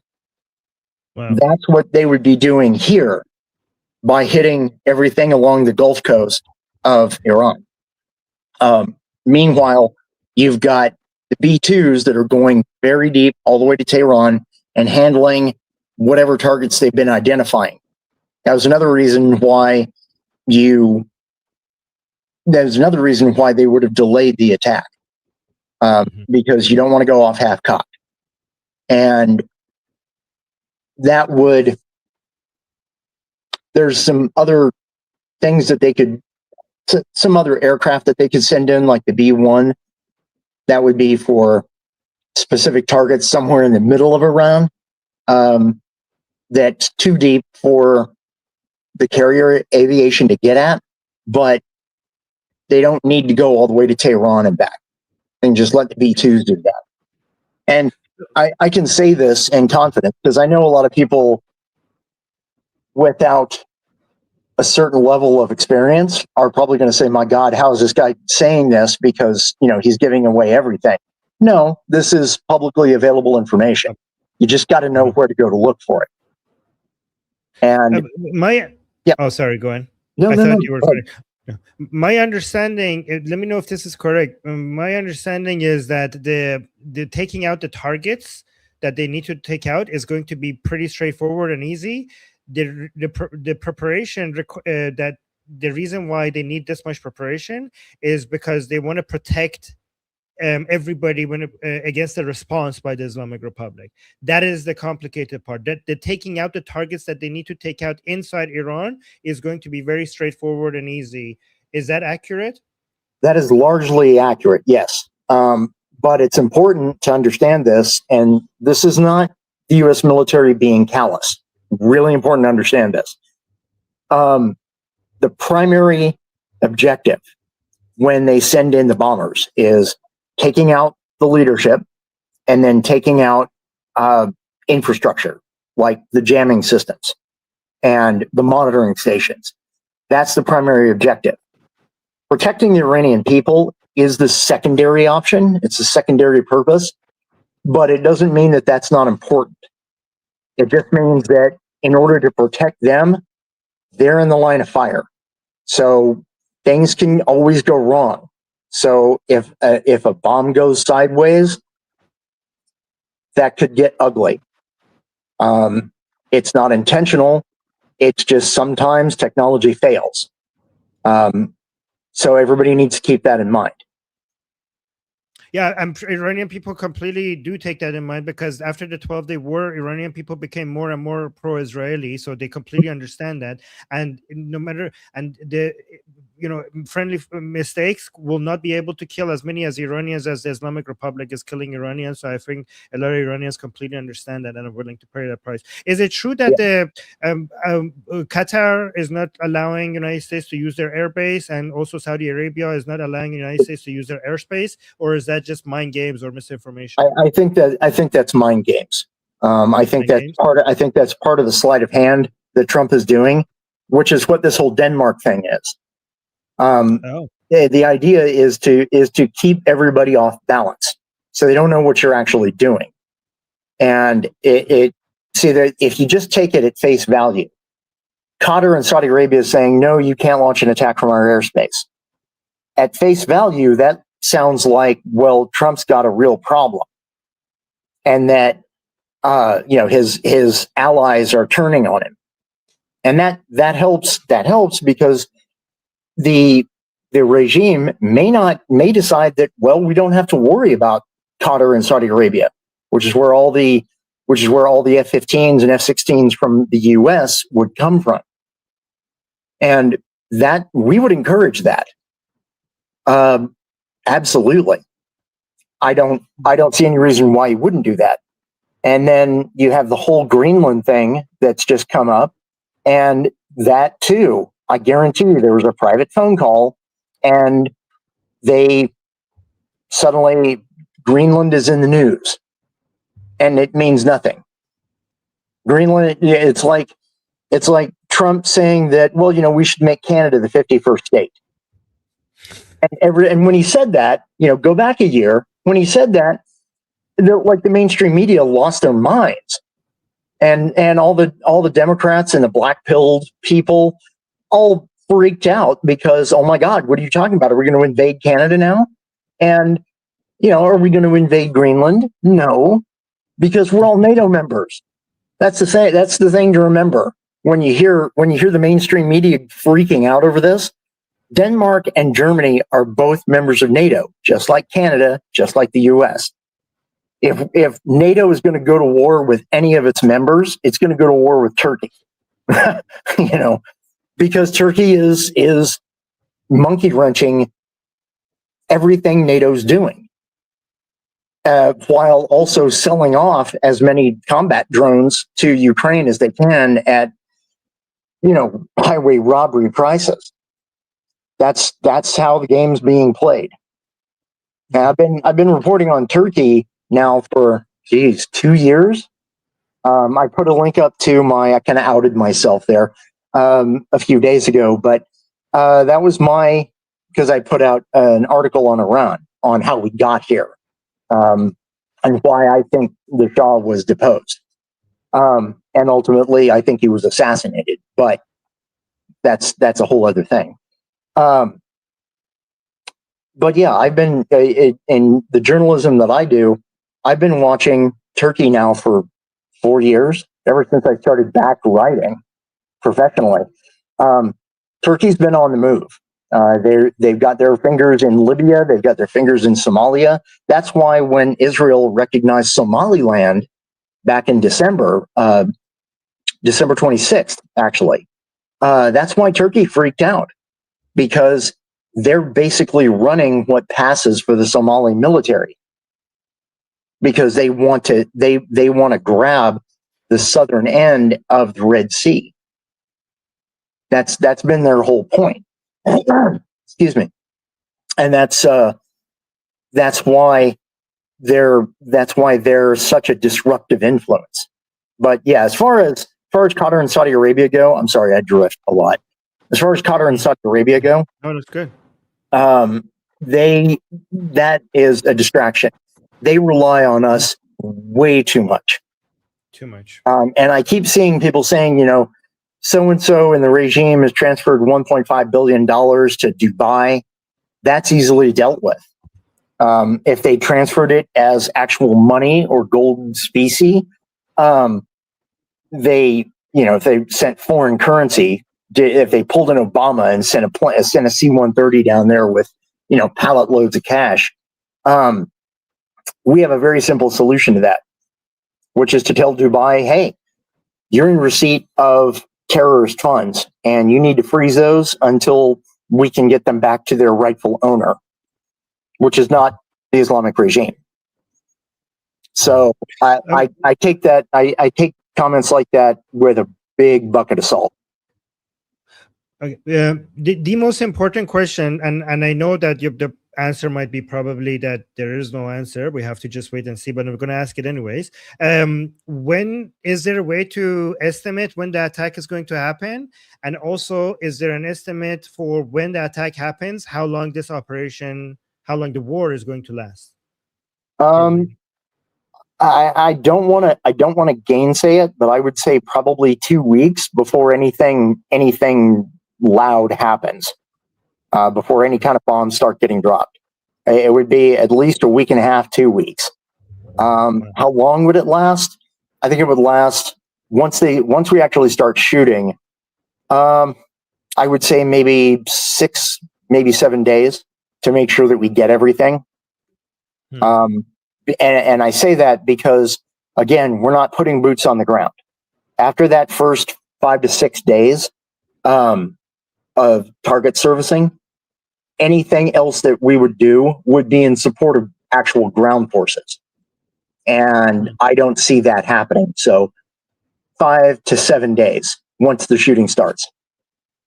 Okay.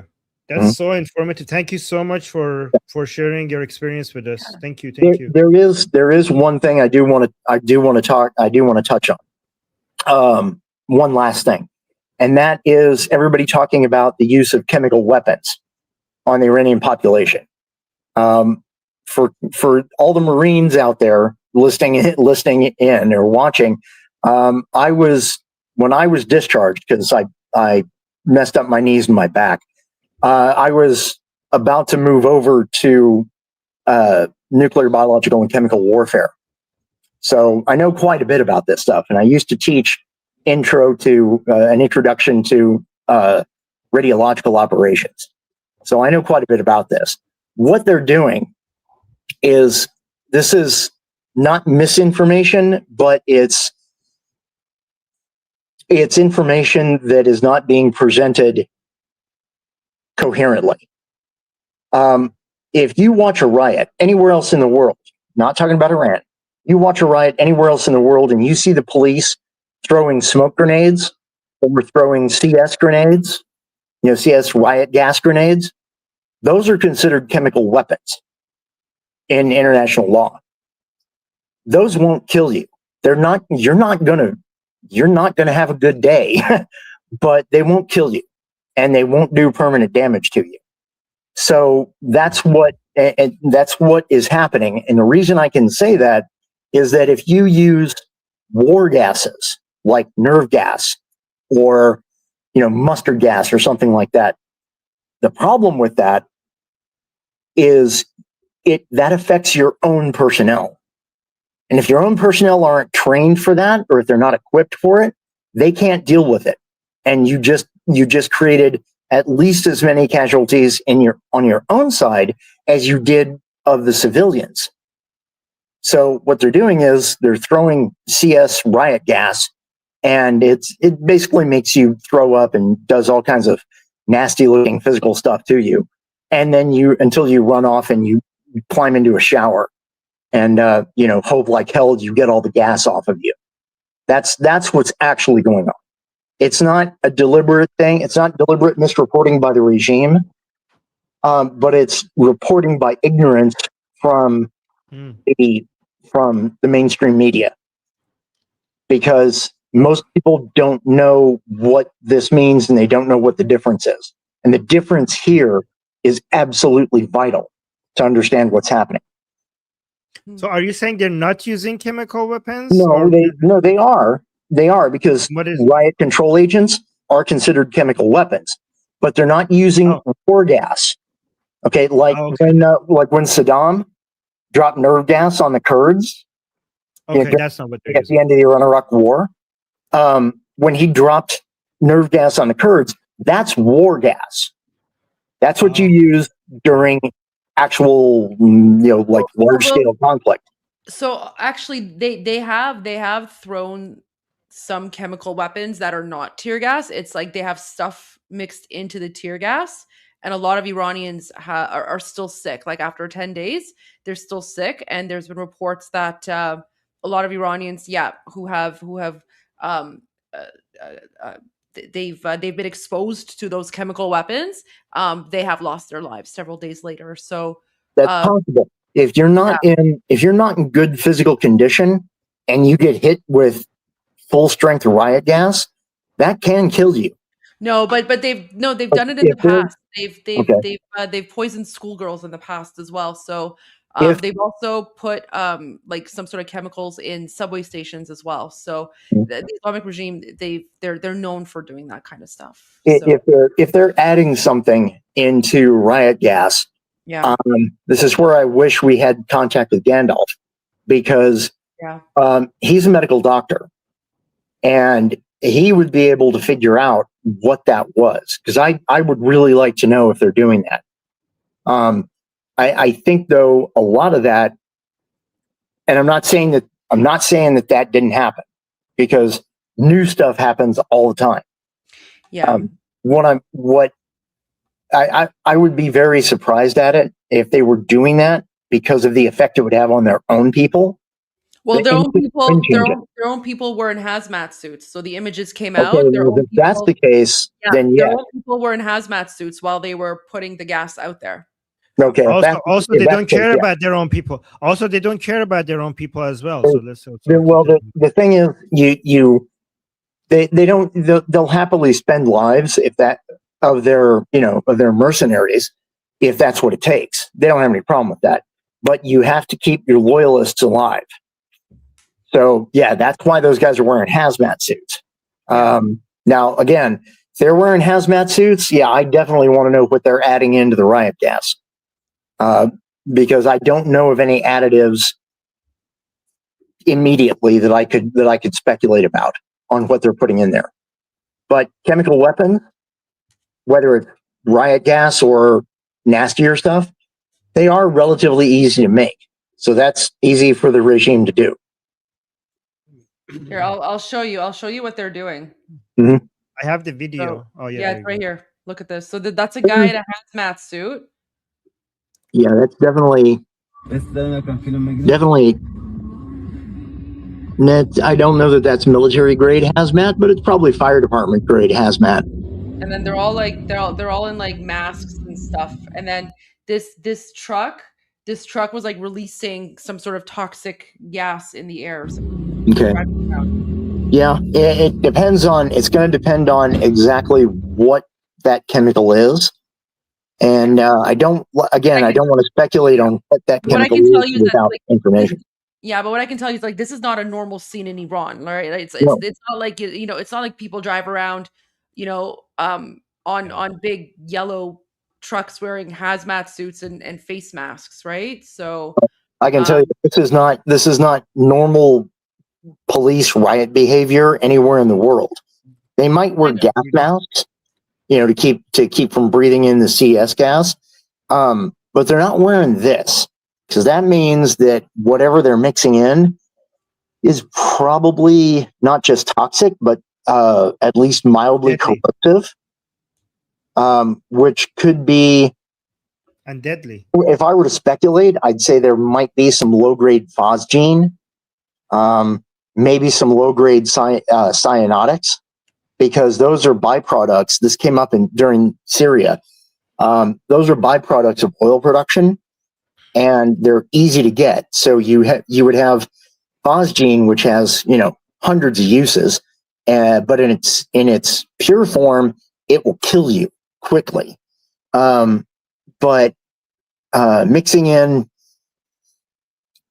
something else. I don't know what else would they be mixing. I have no idea. I have no idea. They would be mixing something else in there, but this is not what you're going to see in a riot in the West. You won't even see this in a riot in China, because they just don't. No, we have the people who are occupying our country are the worst of all people. This is why you don't see this anywhere else. Yeah. Oh, that's what I was going to say. It's cyanotics. One of the main byproducts of oil production is hydrogen cyanide, which is exactly what it sounds like, and that will kill you. I have a friend.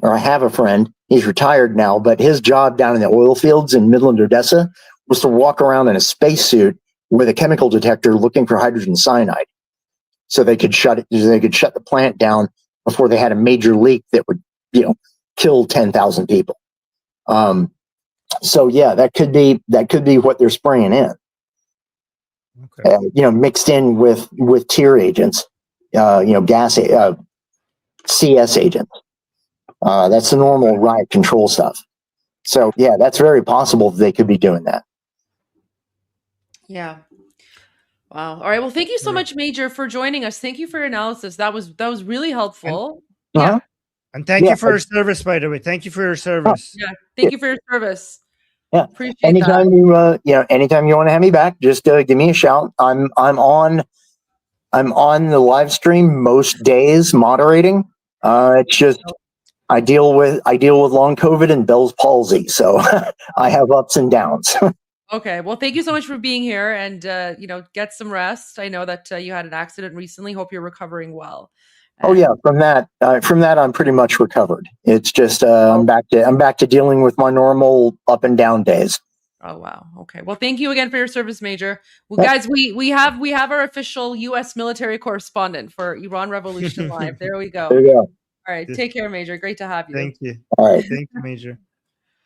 So Goldie, I need to go to our discussion group. I'm already 10 minutes late. Is it okay if I put the link in the? Yep. We'll put the link. But I'm gonna shut down the live stream. I'm gonna restart it anyway because I need like a half-hour break to go run some errands. So I'm just gonna restart it, play some music. I need to go like I need to go grab something, run a few errands, but I'll be back. Right. So yeah, put the link in there. So guys, I'm going to go to our discussion group. I'm going to put the link in the chat. If you want to come there, and you don't have to open your camera if you don't want to, but if you want to come talk to us, ask me any questions about what's happening in Iran, or if you just want to come and listen to our discussion, the link is in the chat. On Atheist Republic, the link is also in the description. So I'll just go there right now. And yeah, okay. I'm Israel Chai Javid Shah. See you guys there. Love it. Love it. See you, Goldie. I will see you in an hour or so. Sounds good. I'm just getting my own songs ready here. All right, guys. So I'm going to restart the live stream. But I'm going to play music. So that gives me time, about half an hour, to go, run a few errands. And then I'm going to be back. And then we're going to try to see if we can catch my interview with Sean Hannity, my radio interview with Sean Hannity, because it was it was so good.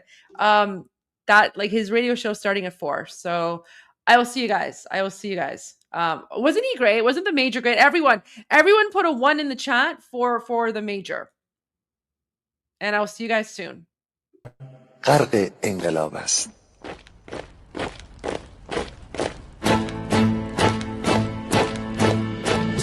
کشور ما، تاریخ ما در سینگر فرا گرفته، گویی اهورا مستا دوباره در نور خود مرا گرفته.